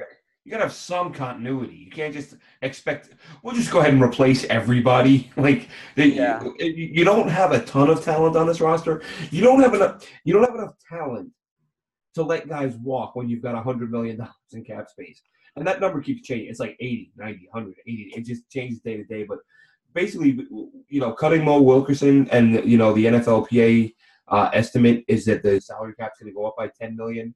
This year, so that's what kind of makes you say they're probably going to be closer to $100 million. So yeah, and I saw a website the other day, Sport Track. I'm not a huge fan of them, and I'm only mentioning this because of the Demario contract. I don't know where they get their info, but I get the feeling they, and I could be wrong. I'm not saying I know this. I don't want anybody to give me a hard time, but I think they get their data from Over the Cap, and they don't give Over the Cap credit. I could be wrong, but Over the Cap to me is like the granddaddy. And I'm not sure if Over the Cap does this, but I looked the other day. I was looking at Sport Track. They do a good job of listing pending free agents. And they had a thing. Demario Davis was the only one that had one. They give you like an estimated market value for that position and that performance. And they didn't have one for everyone, but for him it said 7.9. I kind of felt like 7, but I mean, if it's 8, it's not the end of the world when you got $100 million in space. Yeah. So we'll see what he gets, but I'd be shocked if they let him go. Yeah, he's a leader on this team too, and this is just it's the power running play with the fake jet sweep in it, and he attacks the C gap. And here, like early in the year too, or even earlier in his career, like he'll get absorbed into this pulling right guard and get blocked out of this play or take the angle too far outside because of the jet sweep, whatever it may be. And here he just gets low. He takes on the pulling guard with his outside shoulder, gets off the block and makes a tackle. Yeah, yep. So really inside shoulder, spins him to the outside and makes a tackle. That's a really nice play. Yeah, it's not easy to get past the pulling right guard and still make the tackle, a solo tackle on the same play, and he did that on that play, and we've been seeing that a lot this year, and this is the last play I'm going to bring up of him. I label it as an inside zone. Let's just see if I'm Yeah, it's an inside zone. So what I do is I'll watch it quickly, then label it, and then I'll go watch it again before I put it up. But yeah, this is an inside zone, and this is just another example of him sifting through traffic. He takes advantage of the center coming off the combo block late. He shoots the backside A gap and makes the tackle when number 38 tries to cut it back upfield. So, like I said, nice. This is kind of more of a play where you're taking advantage of a bad center who came off the combo block late, kind of like what we saw from Wesley Johnson, but still takes advantage of it and makes a tackle in the backfield. So, really, really good year and another good game for Demario Davis. And he was my number 2. And the only reason he was my number 2 is because later in the game, he was on man on the running back. I think it was Dion Lewis, and Dion Lewis ran into the flat. And Demario Davis is a little bit slow to recognize it. He didn't have great leverage on Lewis, and he let up a touchdown. So that's why he's my number 2. Glenn, who is your number 1? My number 1, Joe, is your number 3. I'm going to show Neal Sterling a little bit of love. Here's a guy who was signed. Jacksonville let him go. Jets picked him up. He just kind of hung out on the roster for a while. He started seeing some reps as a blocker, kind of an H-back type role, which is pretty impressive because like Quincy Nunley, he's a former receiver. He played wide receiver. He's a Jersey guy. And as we saw this year, I think he had 1 or 2 catches coming into the game. Wasn't targeted very often. But he's a guy, because of the fact that he hasn't seen a lot of action in the pros, and he played at a very small school. It escapes me at the moment. He played in Jersey, I think. I forget now. But I kind of thought, as a converted receiver, this guy must have some athletic skills at tight end where he can make a play if you get him the ball. And sure enough, they target him a little bit. He had himself a big game. I think he had a catch, 40-some yards. That's bigger than that's a bigger catch than we've seen from Austin Safari and Jenkins, if I can recall correctly. So, yeah, Glenn. You got to give him a little bit of credit. And it's one of those things where it makes you wonder, like, how much of a contribution could this guy have made if they would have featured him a little bit earlier in the season? It didn't happen. I think he solidified himself a spot in training camp next year, Joe. Yeah, so Glenn, inform yourself on what a goating is, somebody, because I just sent it to you. I'm never going to say that online, but that's what I was talking about. I forget when we talked about that, or when I brought that up. But yeah, that'd be terrible to do to somebody. So, number 1, that's fine with me. Adams was actually my number 1. I think he bounced back pretty strongly this game. And Pro Football Focus, I came out with their like top graded Jets of this season. This is why I don't really credit them too much, and they had like Wilkerson as a number 5, which is beyond stupid. So I don't know who watches their film and gives out grades for the Jets season. And you know what else? Another thing about PFF, I was going to mention this to you. And again, I don't want to trash them and I don't want to love them, but if you follow them throughout the season, I have a membership. You're not supposed to. It's in the terms and conditions. If you have a membership, you can't do something like this and announce the grades to everyone, because then why would anybody pay? So I don't do that. If I talk about grades, I'll talk about stuff that they publish publicly that you can get a player's regular grade. If you just Google like Dakota Dozier PFF, it'll show you his grade. That's it. It won't give you the detailed stuff. But one thing that jumped out at me, most of the season, Marcus Maye has been like in the low 70s, like, which isn't terrible. It's like a starter. You're a starter. 71, 72. And then I was looking today. I was like, oh, let's look at the final grades. They should have been put up a day or two ago. Marcus Maye had a 48. And that's like a bum. That's a scrub. That's like worse than Marcus Gilchrist. I'm sure I looked at him a couple weeks ago and he was a 72 or a 73. How did he go in 2 weeks, 14 weeks of work of being a 73, and in 2 weeks or 3 weeks, whatever, you go to a 48? Yeah, they don't have much consistency, Glenn, because I don't get it. I don't. Maybe I'm wrong. Maybe he played you're not. Atrociously. No. But, I mean, clearly, tracking through the first 12, 13 weeks, they were kind of on par because we would talk about it. We'd watch the film and say, he did a good job, not superstar, but average, above average. So you'd expect him to be somewhere in the high 60s to mid 70s, and that's where he was all year. And now the season's over, and I looked at he's 48. I was like, I think Joe could be a 48. What's going on here? They don't see that's my problem with them too, is that sometimes they have sketchy rankings, and another let's just say, like, for example, like they'll put out Jets grades and Jamal Adams will be an 82, right? And then like for whatever reason they'll put out the top safeties of 2017, and there'll be top 5, and there'll be 2 guys at number 4 and 5 who are below an 82, and Jamal Adams isn't in that list. So I'm like, if he's an 82, why is he not in that list for the rookie? one thing I do know, it may depend on when you're looking at it, because I know I remember the game. I found this out a couple of years ago. This is when I researched a little bit on their methods, because there was that game of remember that game the Jets lost against the Vikings when the Jets were in cover 0 on the final play of the game, and the Vikings receiver went like 90 yards along the right sideline. And Sheldon Richardson, if you remember, that may have been his best game as a pro. He was a monster. He had multiple sacks. He was just killing guys. And I looked at that game too, right on Twitter. Yeah. I looked at the grades after the game, and he was like, he had like an okay grade. Like 3 guys were rated higher than him. And I was like, this doesn't make any damn sense. Yeah. And I looked it up, and I saw where it said, like, I think that in order to kind of, everything nowadays, everybody wants everything right now. Like, they do like a quick comprehensive, like here's not comprehensive, like a quick snapshot. Here's how this guy did. But then it goes through like 3 other people, and they grade it. And that's when the final grade comes out. And then Sheldon was like, the highest rated guy. I don't know how he wasn't anyway. But I was like, okay, they go back and correct it. They want to give the fans a little taste when the game ends. Then they fix it. But it's still Marcus Maye on the season is not a friggin' 40. No, and Glenn, and I know Marcus Maye has had a couple down weeks, and there was some games where even I brought it up where, okay, he left his zone. He could have got beat here. That last game that I played, that we watched, or maybe it was just Kyle last week, where he was actually beat by a tight end to the corner of the end zone where he could have got beat for a touchdown. But I think overall Marcus Maye was a little bit better than Jamal Adams this year. So the fact that he's a 40 whatever and Jamal Adams is an 82 or whatever, that's why when I talk about Pro Football Focus and their garbage rankings sometimes, that's exactly what I mean. Marcus Maye. Say garbage, right? Sometimes they're right. Sometimes, yeah. It's all about consistency, though. They have no consistency with their rankings. So I'm sorry. I'm not sorry because I don't care. My number 1 is Jamal Adams, and I'm not gonna bring up too many plays. It's just in this play, their Jets are just in a cover 2. You can see Jamal Adams right here. The inside, the slot receiver on the boundary side runs a post. Jamal Adams recognizes it, jumps it, almost gets the interception where he's really close to the interception here. Pretty straightforward play. Like I said, just needed deep coverage, jumps the post. So nice play from him there. And then the last one I'll bring up for these studs and duds, unless Glenn wants to add something or whatever, I'll see if I can bring it up. Even though you just said Neal Sterling was number 1, so never mind, you don't.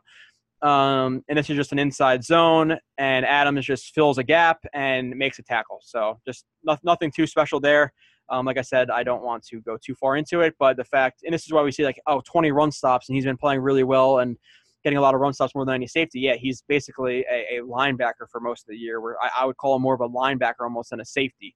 He did spend a lot of time around the line of scrimmage, but when he was asked to cover, he did. I know people talk about some of the touchdowns he gave up, but Jesus, some of those touchdowns were just either phenomenal plays by the tight end or the Njoku one where Njoku grabs him by the shoulder pads and throws him away as he's running the route and no flag was thrown.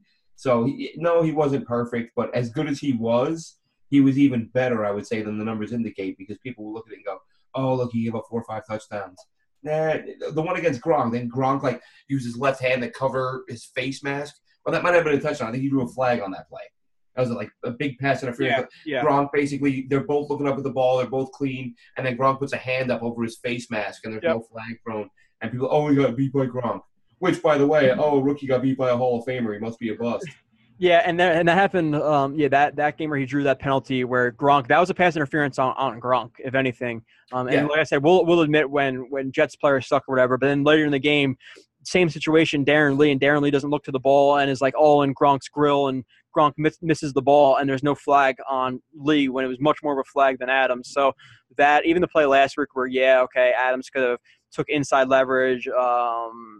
To Gates and didn't let him get the inside, but Gates boxed him out. He fully extended his arms. So it's not you can blame him for it, but it's a hard play to make, especially for a rookie who's learning, 6 different positions and has 6 different assignments that he's regularly responsible for, whether it's an intermediate zone or a deep zone or man coverage on a tight end or as a blitzer or as an edge setter, whatever it is. So of course, a lot of different roles. They ask him to do a lot of different things for a rookie. Give it a year or 2 when he's settled in and he knows what he's doing. And it's, I think he's going to be a really good player. He's just got to stop these damn diving for people's ankles. Yeah, he does that way too much where he'll instead of on a 3rd and 3, he'll tackle a guy at the ankles and he'll fall forward for a first down. Or if he tackle him around the waist or the legs or the upper thighs, then it would be, you don't let him get an extra yard or whatever. Like he does let up a couple extra yards because of people falling forward and jumping over him, etc. But yeah, just like I said, it blows my mind that Marcus Maye is a 40 something and Adams is a high 70 or low 80, which is just ridiculous because of how many times we watch the film and break it down and have said that Marcus Maye was better than Adams. Now maybe you could say they're more towards even because of Marcus Maye struggled a little bit at the end of the year. Yeah, but there's no way Marcus Maye is a 48 and Jamal Adams is an 81, like almost double, or not double, but like 80%. That's ridiculous. Yeah. Okay, so I'll also lay on the list. We'll do positives from the games and negatives, and we'll get into some other topics. Any positives from the offense that you wanted to bring up? What they score, 6 points? I mean, yeah, I think other than Neal Sterling looking good, they're terrible. Yeah. I mean, Robbie Anderson with a spike that hit the guy in the face. Like, why are you doing that? Come on, man. Like, I get that you're a young kid, but you've had an incident or two on the field, off the field. Like, you got to start learning. I know it's it's an emotional game and guys get competitive and there's a lot of testosterone and yada, yada, yada. But come on, just take the damn ball, go back to the huddle. And I'm not blasting the guy, not like these idiots who said, let's cut him after he threw his helmet. But yeah, that'd be pretty stupid. There's no need for it. I get the competitive fire. If that's the last play of the game and it would have been a game winner, I get it. And you know what? To cut him a little slack, maybe he's going into that game saying, I'm an undrafted free agent in year 2 who's about to get 1,000 yards receiving. I need 60 yards. And his quarterback can't get him the damn ball. Maybe that's it. I don't know. I don't want to come across like I'm trashing the guy because I see that a lot from Jets fans who inexplicably lose their minds when a guy does one or two little things wrong. But when I saw that, like, my first reaction, of course, was that it was funny because what are the odds the ball bounces up perfectly and hits the dude in the chin? But then after I watched it, I'm like, yeah, but you really can't be doing that. It was funny, but you can't do that. Yeah, exactly. But from the offense, I guess, we saw Stewart on a 49-yard catch where he was in the slot, just beat his guy in a 9 route. Just nothing special there. Nice ball from Petty, actually. Yeah, we should mention that, though, because how long have we been saying, can we please throw Darius Stewart the ball beyond the line of scrimmage? Bubble screens and swing passes and end arounds and just throw him the damn ball. Let him make a friggin' play. The guy had a nice preseason. Your season is over. Work these guys in. It was really nice. It was a 46-yard catch. That was nice to see. Good for him. I think it was 49. But yeah, here. I'm not going to break it down too much, Glenn. It's just he beats him on a 9. That's it. Yeah, he runs up the seam, he beats the DB, and he makes a catch. The thing is, though, if you look at it, like, he comes really close to breaking that tackle, and if he does, that's a touchdown. It's a huge play. Look how close he comes to breaking away from this guy. Yeah, the dude literally grabs his thumb and pulls him down at the last second. Like, I saw that play. I'm like, because I didn't tell you. Like, I watched the game. I had to watch it the next day because I didn't know. I have the NFL package. That's how I watch all the games. And the Jets suck, so they're never on the local TV. If you're on local TV, you're not on NFL.com. Since they were playing the Patriots, they were on local TV. The thought hadn't even crossed my mind. I log into my computer 5 minutes before game time, and it's like, sorry, this game is blacked out. And I was like, oh, shit. And I didn't, because I don't have the local TV because we watch Netflix. That's Netflix and whatever. So I had to wait. I had to sit there and wait for the game to end. And then, it wasn't until, early afternoon the next day that the condensed version was available. So I watched that. So I didn't get to watch it, but I was pissed because I knew what happened, basically.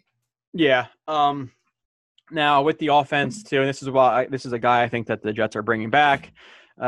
Kurtz just gives a slight hesitation. This slot receiver, he gets the cornerback, who I think is Jones, to react a little bit to the outside and bite to the outside. Great catch. Gives him inside leverage, and Jones is still all over him here. Yeah. He has a really good position. Climbs the ladder. Yeah, climbs the ladder, extends his arms fully to catch the ball, which is not a great ball from Petty, actually. Yep. It was a good ball, but he could have definitely put it in a better spot. He doesn't let the goalpost distract him. Yeah, and it's funny too because this catch got him $100,000. So 65 catches, a clause in his contract gets him an extra $100,000 bonus, and he got that. That was his 65th catch. He was not dropping that ball. No.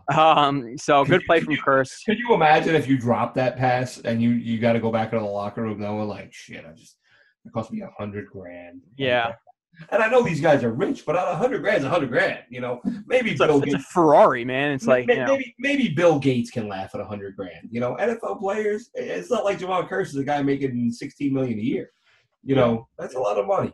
Yeah, I think he's definitely back. Whatever. Oh, even he's if back. He's totally even back. if it's in a smaller role, good locker room guy, 65 catches, whatever, how many yards, Yep. probably, whatever, around 700, whatever it may be. Maybe not even 700, maybe 600. I'm not sure. I'm not like a stats guy where I study how much he got, but he was a decent receiver for the Jets. I know. I'm pretty sure it was a career high. Okay, but yeah, I guess just Google that really quick. I'm doing it. I got it. He had it was a career high in yards. He had 810. His previous career high was 685. His previous career high in catches was 49. He had 65. He tied his career high in touchdowns with 5. So I put these numbers up several weeks ago saying he was on pace to shatter career highs and everything. And I'm pretty sure he had 5 touchdowns then too. So he went a while without a score. But still, 65 for 810 and 5 touchdowns as the number 2 receiver on a team that was supposed to go 0-16 and score 3 touchdowns this year. He had a pretty good season. Exactly. I'm bringing that back for $5 million next year. There's no doubt about it. Absolutely. Glenn, so positives. I don't even have negatives from the offense because we talked about it all, but positives from the defense. I'm not going to bring up the play, but Mike Pennell, another good game, 5 tackles, 3 solo. He is a powerful guy where, like I said last week, I think he's a guy who's moved if they don't draft a big defensive end or, get a guy in free agency. I think he's a guy who's going to be moved into the 0 or 1 technique spot a good amount, and you move McClendon either there in a nickel package, whatever it may be. But then when Pennell's in the game, run stuffing situation, whatever it be, 4-3, you take McClendon and move him as a 3, as a 2, as a maybe a 4, whatever it may be. But I think Simon starts to see more snaps because he is a super, super powerful dude. Yeah, we talked about him last night. Like I said, I did or a couple nights ago with the no-fly zone guys, and we were going over the pending free agents and who should we try to keep and who should they let go. And Mike Pennell came up, and I said, he got a lot of heat early because basically he went from invisible guy that casual fans didn't even realize was on the team. Of course, we knew he was on the team, but he just wasn't playing. He was playing 8, 12 snaps a game, wasn't making any plays. Then he had that huge boneheaded penalty. They kind of put him on the radar, and everybody was just mad at him. And then he would make, he'd have another penalty here and there. But I said, if you just brush that aside and you just watch the film and look at how he's played, that guy's done a really good job. And for the right price, I would bring him back. And that's knowing that it means, the guy I mentioned earlier, Deion Simon. I don't think Deion Simon's done a bad job. I think Deion Simon could be a nice interior lineman, again, whether it's rotational, starter, or whatever. But I think if Pennell's on the roster again, it could spell the end for Deion Simon. But the dude played well, man. He's a big guy. The way he played is kind of how I expected him to play after watching him in preseason. But not preseason, but when I read about him before preseason started, and then seeing him at camp, I was like, damn, this guy's huge. But then when Simon had a nice camp, I felt like, well, most teams are guilty of it. I'm sure the Jets will do it. You go with the guy you drafted if it's close, just because it's good for your rep, But credit to the Jets. They said, look, we drafted Simon, but this dude's better. And they put Simon on the practice squad. They carried Pennell. And he had a slow start, but a really nice finish. And a big reason why, we've talked before about, running back stats. And did you shut down the run or did you not shut down the run? Even against the Saints, best rushing attack in the league, just did a nice job. The Saints had a nice run on, what was that, last run of the game when they were running out the clock. And they broke a 50-some yarder. But I remember at one point in that game, I was, kind of mid-late third quarter, I thought to myself, like, where's this great running game I keep hearing about? Like, you're so caught up in the game at the moment, sometimes you have to stop and think about each aspect. And I thought, God, the Saints aren't really – I expected them to be ripping off big run after big run. And that wasn't happening. Again, they ran one off when they were running the clock out. But Pennell was a big reason for that. And Pennell on the inside, man, he was a pretty damn good player. So I would have no problem bringing him back. Yeah, I'm going back in a second. But yeah, he definitely played really well. Even this game too, where he just it was an inside. I think it was an inside zone or power run, whatever it was. and he just shoved his arm into the offensive lineman's chest and just drove him back into the play side gap, and the running back had nowhere to go because Pennell just threw a 300-pound guy with one arm and drove him back into the gap. And he's been really impressive. I think he's a guy who's definitely back here. Now, in terms of the other guys who were playing well on the defense, I think Josh Martin's a guy who's a solid contributor as a role player type of guy, and we've talked about it before. And this is just another power run, and the pulling right guard, it gets blown up by Josh Martin. Now, yeah, he is ducking. He's not extending his hand. He's trying to take him on with his shoulder, and he's basically on the ground before Martin comes. But still, Martin, puts his shoulder into him, knocks him back, and makes the one-on-one tackle on Lewis. Or he had a little bit of help here, but it still gets into the backfield. So Martin's a guy who I know Glenn is very high on, and who I'm relatively high on for what he is. But I think he's a really good contributor as a backup, a guy who comes in. If he, injuries, whatever it may be. So, we'll see. Another play too, guy.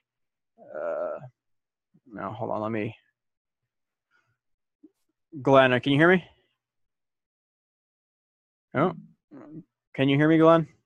I can't. Hang on one second. There you go. So, yeah, I was just talking about Martin. Brought up a play of Martin, blew up the pulling guard and got a tackle. Another play here from a guy who I think is another type of backup guy. Maybe he's your fourth or fifth outside linebacker. Maybe if Molden can beat him out, you never know. But David Bass, who's a 9-tech right here, who this right tackle has really slow feet, by the way, and dropping back vertically, ducks his head into him, and Bass, takes his arm, deflects the punch of the right guard, gets into him, and then pulls a rip move, and he gets past him for a sack. So I think Bass has been a guy who I think should be back as a role player type of guy too. Martin, I think, is like the 1A role player as a backup, and I think Bass is your fourth or fifth outside linebacker because I think he's been okay this year. I think he's been really good. I looked at his numbers a couple weeks ago. If you look at the number of sacks he has based on the number of snaps, it's really impressive. And really, you think that kind of reminds you of Lorenzo Malden a couple years ago. But the difference is that Bass has been pretty damn good against the run too. He's played plenty. He probably I don't have the numbers in front of me, but I would venture to guess he's played more against the run this year than Malden did a couple of years ago. And he's held up against the run. He's one of those guys you look at and you say, why isn't this guy caught on? Why isn't he starting or a guy getting a big chunk of playing time somewhere else? And it kind of reminds me one thing, and not to get too far off topic, but I remember when we were at camp last year, there was one Jets beat writer, and we were talking about a couple former players who were in the league for a couple of years and flamed out, Jets, non-Jets. And they said something. They said, look, there are legitimately, there are guys who are good enough to be good NFL players. And the thing is, they play 2, 3, 4 years with the wrong team and the wrong system, and they get flushed out, and nobody else brings them in for a workout, and they don't get another shot. There are guys good enough to be in the NFL who probably aren't in the NFL for that reason. And, not that David Bass is in the NFL, but you look and be like, why hasn't he been a bigger part of someone's defense for – you look at his numbers over the years, he doesn't get a lot of playing time. But when he does, he plays really well. So I like him, and I hope he's back next year. Yeah, the Jets kind of have, with Bass playing a little bit lesser snaps, but they have him, Jenkins, and Martin, kind of like a three-man rotation type of thing. And this is the play I was talking about earlier, which I'm actually going to bring up a good play of Jenkins. I think those three outside linebackers played pretty well. Or they played okay. This one, it's Jordan Jenkins is coming off the edge. I would say he's a 7 tech, and he doesn't contain the outside, which he's supposed to. Gets sucked up by the number 46, the fullback's block, and then this is Burr is just taking another terrible angle, flat-footed. Look out! What is he trying? He's taking that's a terrible tackle attempt, Glenn. Yeah, he's not breaking down. He's breaking down late, basically, and the guy has already decided he's going to cut inside. Yeah, he's breaking down way too far with outside leverage, flat-footed, and then just gets juked. So he's a really bad tackler. So that's why another reason I don't think he can necessarily play safety, because especially corners, okay, you might have an angle on a running back who's running up the middle, but free safeties or safeties, you have your direct head-on tackling guys a lot, and he is terrible tackler in the open field. I do not want him one-on-one with a running back to save a touchdown. He basically might be Calvin Pryor, but able to cover in the passing game. Think about, and I'm not saying that's a good thing at all. Yeah. You talk about safeties who couldn't take a good angle. That's the first thing I think of is Calvin Pryor, and we've talked about this before. It's a kind of a surprising development for him because I feel like last year there wasn't an issue there with tackling, and I'm not saying he tackled like a linebacker, but he was good enough for a corner. Doesn't shy away from contact. He often, unfortunately, this year misses it. Like he's more than happy to do it, but he misses too often, and you can't have that. Yeah, I agree with that. And this is the good play of him where the left tackle is trying to cut block him. He gets past the cut block and he gets the pass deflection. And now if people are wondering, what is this play? This is called an F angle concept, where you have the slot or the Y. They break out. Sometimes it's a whip route. Sometimes it's just an out where they're trying to pull this coverage in the middle, whether it be hook zone or man zone mix, whatever it is. But this tight end or slot receiver pulls out this coverage to the outside, and then the angle route comes from the running back. He cuts upfield, and the middle is open for him. Doesn't work because the cut block is not successful on Jordan Jenkins. They try to get to number 38 on the angle route, and Jenkins has enough awareness to get his hands up and get the pass deflection. So nice play from him there. Glenn, other than that, with the offense, or the positives from the defense, I don't have anything. Is there anything else you want to mention from? I mean, no, just, as the year closes out, it was, again, the team outperformed a lot of people's expectations, and there were some players that played a lot better than people expected them to, and, just kind of give those guys some credit. Bass is one. We just talked about Pennell. Josh Martin, I thought Josh Martin was going to be more productive as a guy who got to the quarterback. I thought he'd have 7 or 8 sacks this year. He didn't, but he still had a nice year. And, on offense, Curse obviously surprised. Robbie Anderson took that next step that we hoped he would, and really it wasn't even a matter of a next step. He had a quarterback who got him the ball. We talked so much. I said in the offseason that I thought he would have been a rookie of the year candidate if he'd had a better quarterback his rookie year. So it was nice to see him continue that. Austin Seferian-Jenkins, a little bit disappointing to see him fade down the stretch, but I think that may have been a lot to do with his snap counts. I've talked about that, how he played like triple the number of snaps he's ever played in the league. Third-year guy, but the first 2 years he didn't see the field very much. I think he may have been beaten up. Nice to see the rookie safeties do as well as they did. And let's get some of these other rookies healthy. I would say one of my biggest disappointments, and some Jet fans may say, why? Who cares? But I really wanted to see Derrick Jones this year. I really hoped he would get some reps. And when he was active for a couple of weeks, I was like, oh, maybe we get to see him. And he didn't see the field. And I'm going to go back and watch this film. I'm curious to see Obum Gwacham, guy we talked about a couple of weeks ago. I was hoping he would see some late season reps. I mean, really, if not for – he looked okay. If not for those reps late in the year, and that's what – you asked me earlier, why carry a fourth quarterback? Because I feel like every year a team carries a guy like Obum Gwacham, and I'd rather have a fourth quarterback than a linebacker who's going to play 19 snaps in week 16 and 17. Like, there's always a guy who is active on the roster but isn't active on game days, and this team doesn't have a damn quarterback. And even if they get one, if it's an Alex Smith, like we said earlier, he's a guy you have for 3 or 4 years. Like, bring in a quarterback, bring in a rookie, and then double listen, the only reason the Washington Redskins have Kirk Cousins is because they doubled down. They drafted him a couple rounds after Robert Griffin. Like, don't put all your eggs in one basket, especially if we're talking rookies. Yeah. So I say get a quarterback, get a vet, get a rookie, and maybe even 2 rookies, and carry 4. I want as many quarterbacks as you can reasonably carry. They carried 4 a couple years ago. No reason not to do it again. They need it. This league has gotten so insane. If your 4th quarterback or your 3rd quarterback plays okay in the preseason and then has 1 or 2 okay-ish starts for some reason, you could trade that dude for a 3rd-round pick. Like, it's gotten so crazy. Especially if they're coming from the Patriots. Yeah, exactly. Exactly. But this is just that Martin play for you, Glenn. I don't know if you saw it before. And just for like the nerdy people out there, this is I strong right. And just for people, like I said, if you want to like study film, some people will say they like it. Fullbacks on the right hand side. So like I strong right is I. So you have the running back, the quarterback under center, directly behind. Yeah, directly behind. It's usually 6 or 6.5 yards behind the quarterback. Strong means this fullback who usually is in the B gap on strong. Strong. So the fullback is on the strong side of the play. So it's I strong, and then this tells the tight end where to be. Right. So I strong right. Now, if this was like, if you wanted him on the weak side, it'd be I weak right. Or if you wanted them both on the left side, it'd be I strong left. So just for the nerdy people out there. But yeah, he blows up the edge right here, or not the edge, but the pulling guard, and then he makes the tackle, even though it's a bad block attempt. But still. And this is his first year as a full-time player.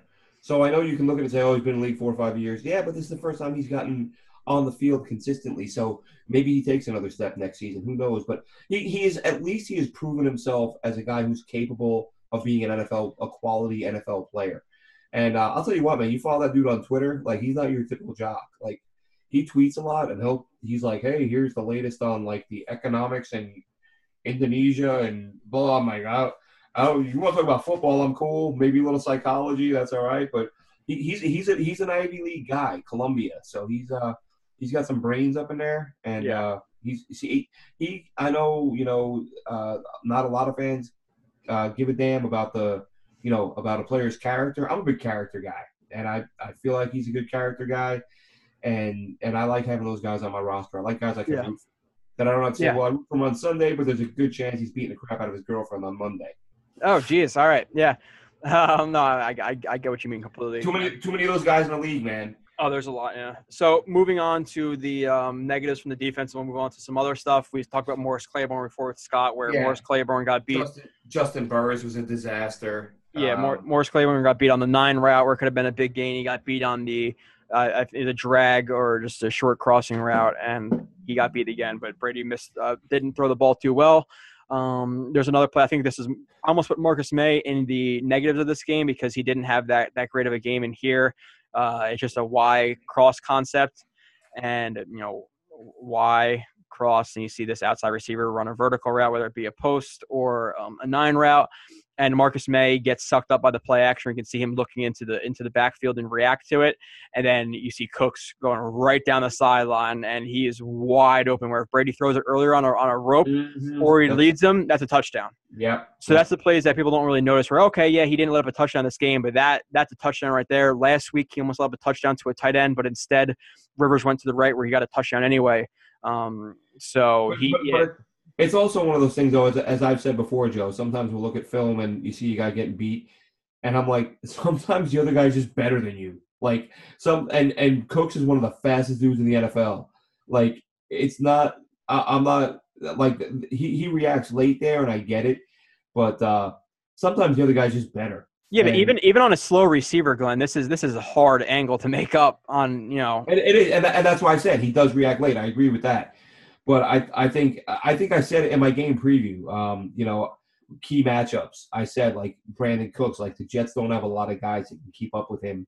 I expect, and I specifically, I singled out Burris because, even though I've liked the guy, I said that we've seen him struggle against these guys, these elite speed guys. And I said it could get ugly if they match up together. And Cooks is just one of those guys that when you line up, you're going to have to know that unless you're perfect and, like, double covering him and throwing him around at the line, he's going to get his catches. But and I agree with that. Like, he's going to get his catches, but at the same time, you want him to know he's playing, Cooks. And like I said, even on that, you got a better technique. Even on that play, even if it's a slow receiver, if he bullets him right there, then that's his responsibility, and he gets a catch and maybe yards after catch for a touchdown, whatever it may be. So it is what it is, though, I guess. But yeah, so he the last couple of weeks he's definitely struggled a little bit more, but regardless, he's a rookie. And I think he's played generally well. But like I said last week too, he got beat, and Rivers just didn't throw the ball that way. So, Glenn, any other negatives or positives you want to talk about? We'll talk about special teams now, I guess, for a couple seconds. No, I would say, on specials, Lackland Edwards, he had a really nice year. He had a really good season. Yeah. Actually, I think he's underappreciated because he's a punter. People don't understand the importance of field position. Again, he's only a punter, quote, only. But, you never hear him mentioned when people say, has Mac acquired any good players, because people don't respect special teams. But he's done a really nice job. I'm happy for the guy. Again, seems like a high character guy. But tip of the cap to him. And Catanzaro, listen, I said that I thought Ross Martin should have won that. I think Ross Martin did win that battle. but in camp, he definitely did. Yeah, but Mike Maccagnan, I'm sure Todd Bowles had a big hand in that. Let's give him credit for saying he stuck with the veteran. When I'm wrong, I'll say I'm wrong. Nothing worse than somebody just making excuses and bullshitting and saying I was right. And that, the worst thing is, I remember we had a guy years ago who he spent like 2-3 years telling everyone how bad Wes Welker was. Like, Wes Welker is the worst receiver ever. The only reason he ever catches a ball is because of Randy Moss. That's ridiculous. And then Randy Moss was gone, and he still caught like 150 passes. Then he went to a different team and was catching 150 passes. And there was always an excuse. There was always an excuse or a reason why I'm still right.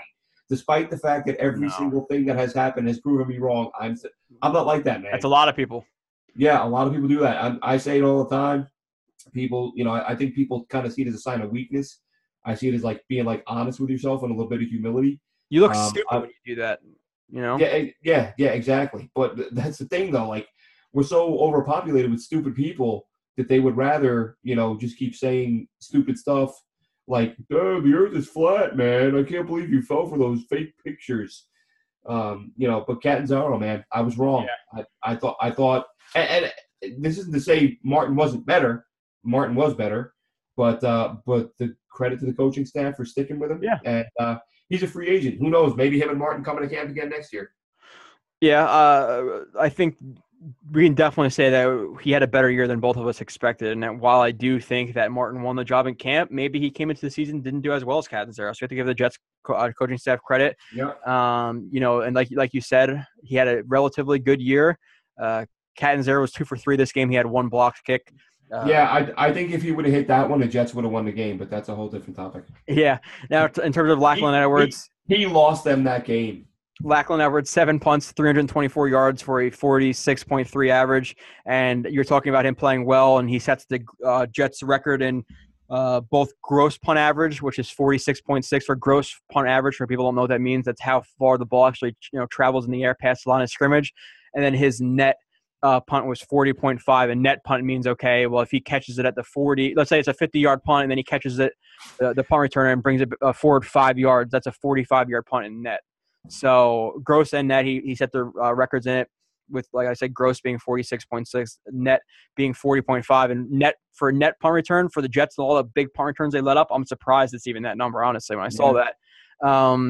So negative from the special teams, they got to get a new freaking punt returner. They ended the year with 4.5 yards per punt return, which is the 5th lowest average over the last 10 years. 4.5, 4.5. There were running backs that averaged that per carry. A lot of running backs who average that per carry. And you got like a head start with no defenders in front of you. That is embarrassing. They have got to fix that. And I know I tweeted to you and I said it. I wanted Ryan Switzer, and Ryan Switzer would have been a damn good punt returner. Yeah. Oh, my God. I honestly I prefer they would have stuck with Khalif Raymond, because Khalif Raymond made some mistakes, but he was explosive. Like, give him some time to work, and the guy might make a play. JoJo Natson. I would like to see Ardarius Stewart back there a little bit, honestly. Give me some guy with some quickness and some wiggle. I don't need a bruising fullback back. Could have done better than 4.5 yards per carry or per punt return. Maybe. But yeah, it's regardless. That's really the goal shouldn't be let's beat 4.5. I would say like the league average is probably like 7 or 8. With like a good punt returner is like 9 or 10. Excellent punt returner. 10 is like if you're to 10, you're doing really good. Yeah, really good. So like the Jets aren't even halfway there. Yeah, I would say 7.5 is average. Like 8 to 9 is good. 10 is like okay, really good. And then like 11's like wow, like this guy's freaking good. So moving on though, Glenn, since we're gonna pass on Kirk Cousins this week because Scott. No, unless you want to do it a little bit. No, okay, I'll say it fast, but I'm doing my Kirk Cousins thing. Okay. It's driving me crazy all friggin' week. Well, we have 2 months of content to make up, so I don't care. I'll talk. No. I'll say it every damn week. So okay, so let's. We got Jets fans saying they don't want Kirk Cousins. Do we really want Kirk Cousins? Did you know that Kirk Cousins threw an interception one time? Are you freaking kidding me? Here, the 4 top idiotic things I can think about that are being said about Kirk Cousins right now, and I'm going to address all 4. The first thing is his own team doesn't even want him. Why should we want him? They've seen him up close and they think he sucks. That's idiotic. the Redskins, how often do you see a front office send out a tweet to their fans to tell them, guys, we're sorry, man. We tried to sign this freaking guy. He wouldn't take the money. They did that last year. They offered him what was reported to be over $54 million in guarantees was the reported number. They were begging him to come back. Kirk Cousins is the one that doesn't want the Redskins. It's not that the Redskins don't want him. If they didn't want him, they would have traded him. They wouldn't be paying him like $25 million this year. $27 million. The Patriots just got a second rounder for Jimmy Garoppolo, who had a start and a half in his life. They could have got multiple first-rounders for Kirk Cousins. They kept him in hopes that they would keep him. They absolutely want him. So any idiot that's telling me, I don't want a guy that his own team doesn't want him. His team does want him. He doesn't want them. I don't know what they did to him. The dude literally, like, the day after the game, he deleted the Redskins off his Twitter. And was like, I've never a business suit now. Yeah, I've never played for the Redskins in my life. I swear to God, like he wants nothing to do with them. I don't know why, but to say that they don't want him is so far fetched and ridiculous. It's just idiotic to imply. Maybe he's offended by their mascot. It's a Redskin, so maybe he's perhaps that's it. He may have some Native American heritage, whatever it is. Then the other thing, I don't want to pay him $30 million. Guess what? That's the going rate for a damn good quarterback. The highest paid guy right now is $28 million. When you are here's the rule. Here's the rule, like it or not. When you are an awesome quarterback, which that's the other thing. He's got a low ceiling. He's the third greatest quarterback in the NFL over the last 3 years with Tom Brady and Drew Brees. You're gonna tell me that's average? Average is Tom Brady and Drew Brees? Get the hell out of here, okay? Yeah. So you don't want to pay $30 million. What do you want to do? You want to draft a quarterback so that in 2 or 3 years, if you're insanely lucky, that guy is as good as Kirk Cousins, that you can pay that guy $35 or $36 million, because that'll be the going rate then. And what's your cap situation going to be? Because right now you got $100 million. Use it wisely. You have an opportunity. And that ties into the next one. Draft a guy. I want to draft a guy. My preference would be to draft a quarterback. Listen. If you can't get Cousins, absolutely draft a quarterback. That's your only choice. But when Kirk Cousins is an option and he's on the board, you're going to draft a quarterback. Oh, you just draft him and develop him. Wasn't that the plan with Mark Sanchez? Wasn't that the plan with Chad Pennington? Wasn't that the plan with Geno Smith? Wasn't that the plan with Kellen Clemens? When you have the known commodity, I get that some of these guys have high ceilings and we expect big things. But here's the thing. You can give me 50 million reasons why you don't want Kirk Cousins. I'm going to give you one reason why you should. None of the draft picks have proven that they can do what he can do. He's proven it. They've proven nothing. And they might all be – look, there might be 10 Hall of Fame quarterbacks taken in this draft. I don't know. You don't know. Nobody knows. If John Elway can't pick a damn quarterback, I can't pick a damn quarterback. Give me the guy who has shown that he can do it. And the other thing that drives me nuts, I've had fans tell me, we're not ready for him yet. We're not good enough. We need to put the pieces in place. What? Like – we're just going to sit around and wait for the next 29-year-old franchise quarterback to become a free agent when the pieces are in place? Listen, the Jets are a disaster right now. Where were the 49ers? The 49ers were well on their way to one win. They get Jimmy Garoppolo, one player. They changed one player. They went from one win to winning 5 in a row. Their points per game went from 18 through the first 11 games of the year, or 10 games of the year. Was it 5 or 4? I think it was 4. 4 or what? No, 5. It was 5. It was 5? Okay. And that's why they're behind the Jets now, because they have 6 wins. They had one win when they inserted him. He won 5 straight. Before Jimmy Garoppolo, the disaster that was the 49ers were averaging 18 points a game. Once Jimmy Garoppolo was inserted into the lineup, 28 points a game. Are you kidding me? We're not ready for him yet. That's a great idea, Jets fans. Let's sit and wait. Let's wait longer for a good quarterback. That's what we need. We need some time to get ready for a quarterback. You got to be kidding me. Josh McCown on this team, playing well enough that, week 10, 11, they were still in the playoff hunt. You put Kirk Cousins on this roster, Brian Winter's freaking abdomen heals. You get a center in that lineup and add another tight end to the mix. Jimmy Garoppolo just showed us, not like we needed him to, but for people who aren't paying attention and they need a very recent example, you go from quarterback play to elite quarterback play, you become a playoff contender. Do we want Kirk Cousins? You out of your damn mind? Of course we want Kirk Cousins. You want Geno Smith back? He's a free agent. That's going to get you. That's going to get you places. Maybe Brooks Bollinger's not up to anything. That's all. I don't get worked up. I don't get worked up very often, Joe. But when I hear Jets fans saying we don't want Kirk Cousins, that to me, that's like beyond dumb. Yeah, you think about the ugliest dude you ever met in your life being like, oh, I don't want that supermodel. She's got a bunion. Yeah. Shut up. She's got a little bit of cellulite for me. Yeah. Look at her hair. I wish her hair was a little longer. I don't want that. I'm gonna wait 10 years for another supermodel. Yeah. That's basically that's the Jets, the ugly guy who's denying his supermodel because if he doesn't like her hair color. But yeah, Glenn, you said everything that I would say, and like I said, we'll be talking about this a lot. But the Jets, he's a known commodity. Now, look, if I could see that Mahomes on the Jets, because just like Watson, you don't know if he would have succeeded here at the Jets, their team, their offensive line, their running backs, their coaching staff. But if I could look into the future and see that Baker Mayfield is going to be a great quarterback or even a solid quarterback in 5 years, yeah, draft him, sure. But unfortunately, we don't have the power to do that. Where Kirk Cousins, I would say, is probably the 10th, 11th ranked quarterback to me in the league if I had to rank them. Now, Glenn didn't say the number 3 to Brady and Drew Brees over. He's just saying statistically wise. I don't think you would say he's right. Yeah. Quarterback rating right now. Yes.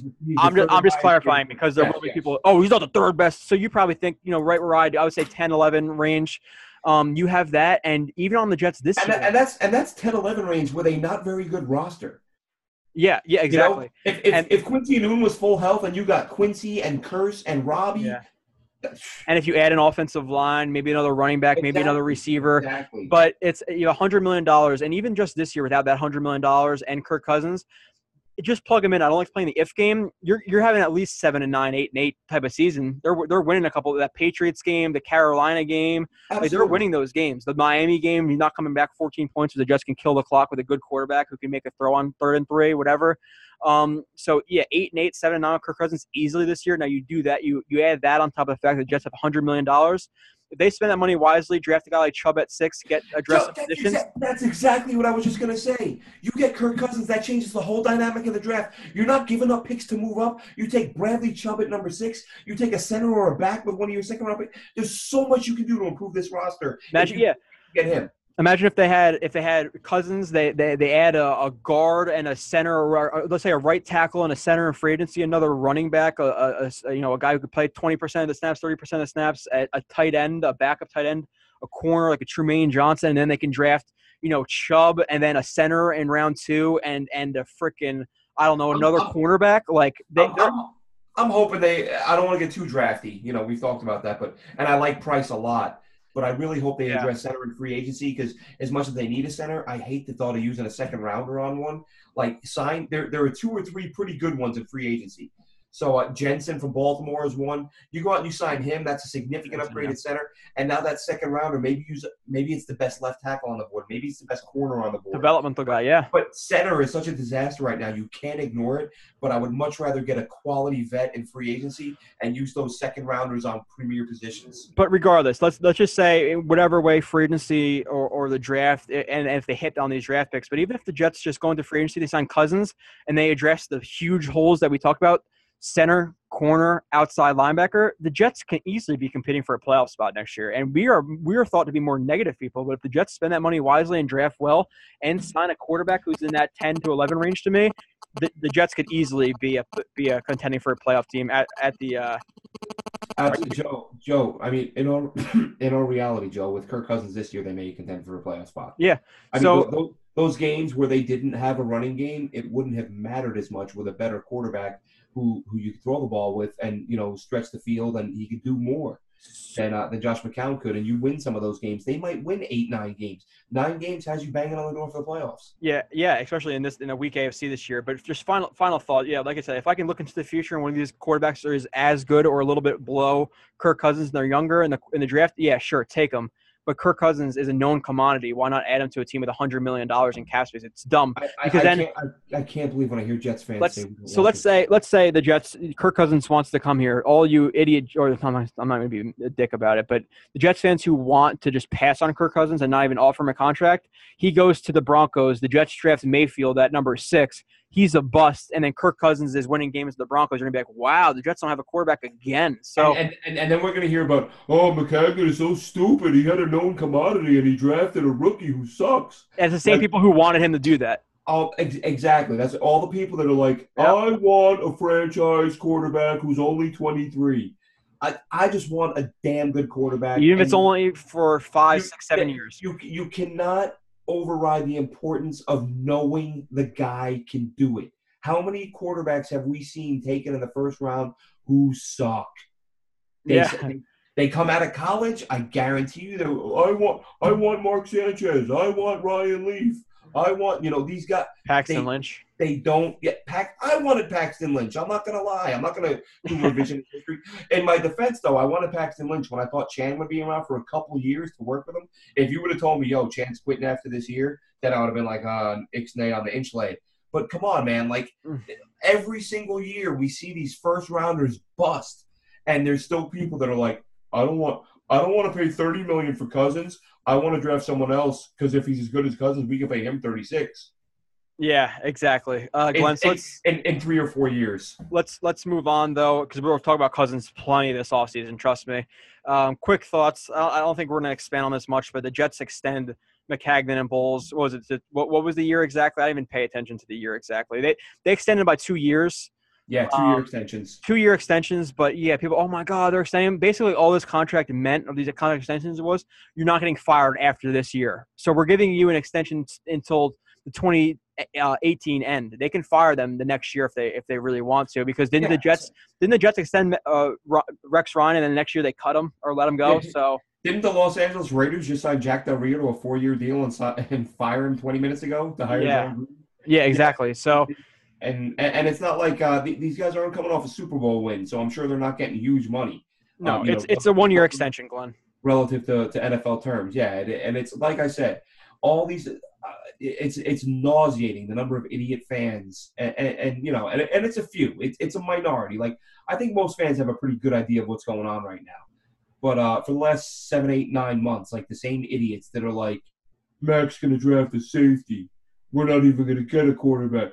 Josh McCown's going to be our starter, and we're going to give him $12 million like we did Fitz because it's the same old Jets. These people are idiots.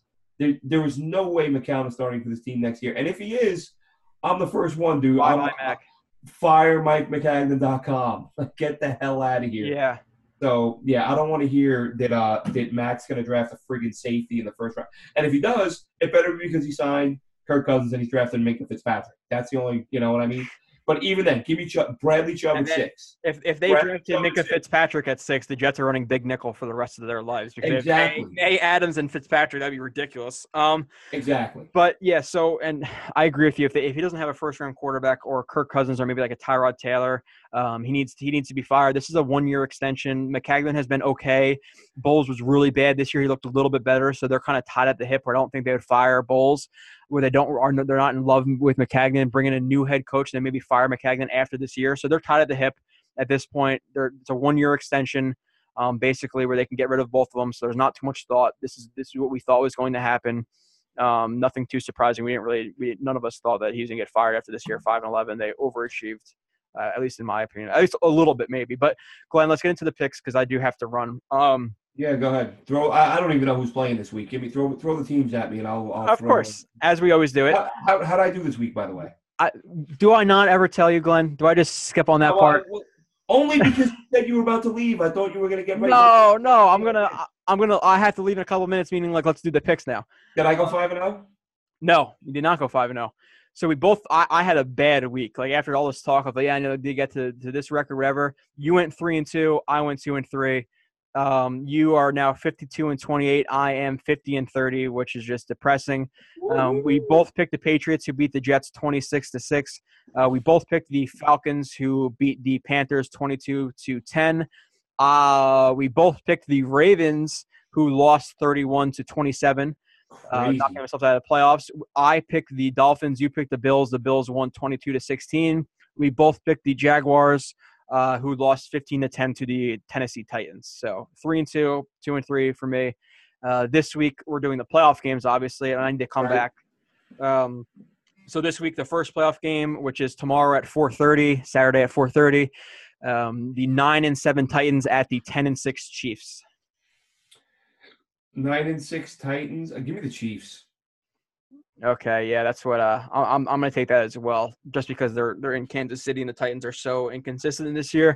Next game, the Saturday night game at 8:15, the 10-6 Falcons at the 11-5 Rams. Give me the Rams. You know what I'm doing here, Glenn? Because I need to come back, and because it's the Rams' first. Hey, no comebacks. I won. Season's over. No. These are the postseason picks. Too. No. Last season it carried to the postseason too. Don't you dare. But so yeah, you're taking the Rams. I'm gonna take the Falcons. They're on the road. They've been in the playoffs before. They're in the Super Bowl, even though they choked. This is the Rams' first chance in the playoffs. And I love that Rams defense. Everyone loves the offense, but that defense. Aaron Donald's a monster. There's always an upset, Glenn. There's always an upset. So I'm taking the Falcons on the road in LA. It is what it is. Yeah. So the next game, which is on Sunday at 1:00, the 9-7 Bills at the 10-6 Jaguars. Jags. Yeah, I knew that was going to happen. I mean, I think it's because I would not. I could see the Bills winning that game. I think that Bills defense is good enough that they're going to give Blake Bortles a really hard time. And McCoy is so good too. It's only because is McCoy playing? Give me the Bills. I'm taking the Bills in the upset. Wow. Give me the Bills. Okay, you're taking the. I think that Bill. It's going to be a close game. It's going to be a 3-point game. Are you taking the Bills? I'm taking the Bills, but I wouldn't bet that game because I can see either team winning it easily. Because and McCoy is playing. Blake Bortles is still not a good quarterback in my opinion. I think they're just kind of playing around him. Now you listened to the episode last week. Me and Kyle went over the Jags roster for like 5 minutes about how freaking good they are. It's just like it really is good. But I'm basically putting this on. I'm looking at it as Tyrod Taylor versus a great defense, and Blake Bortles versus a great defense. I would take Taylor, but I would not put money on it. This is my upset, but I'm like 51% one way or the other. Like either team could win this game. Okay, so you're taking the Bills. I'm going – now the next game is the last game of the wild card weekend. 4:40, the 11-5 Panthers at the 11-5 Saints divisional matchup. Saints. Give me the Saints. Yeah, I'm taking the Saints as well. So hopefully I catch up on that one game, the Jags. But we're both taking Kansas City. We're taking two different games this week. So we're both taking Kansas City. I'm taking the Falcons. You're taking the Rams. I'm taking the Jags. You're taking the Bills. We're both picking the Saints. Thank you everybody for listening. We'll be back hopefully next Wednesday at 6, even though I've been more spotty with the times I'm available. So I apologize for that. I've been a little bit busy. Leave us a review. Like I said, we got a 5-star rating and then we got a 5-star rating and review this week, which we appreciate. Please leave them if you like the show. We greatly, greatly appreciate it. Go subscribe on YouTube. Watch the shows on there where we break down film. We didn't go over as much film in detail this week, but we had 3 hosts for the beginning of the show. Thank you to our sponsor, OddsShark. Check out JetNation.com forums. Glenn, any closing thoughts? Sign Kirk Cousins. All right. We will be back, like I said, hopefully next Wednesday at 6 o'clock. Thank you, everybody, for listening, and we'll talk to you soon.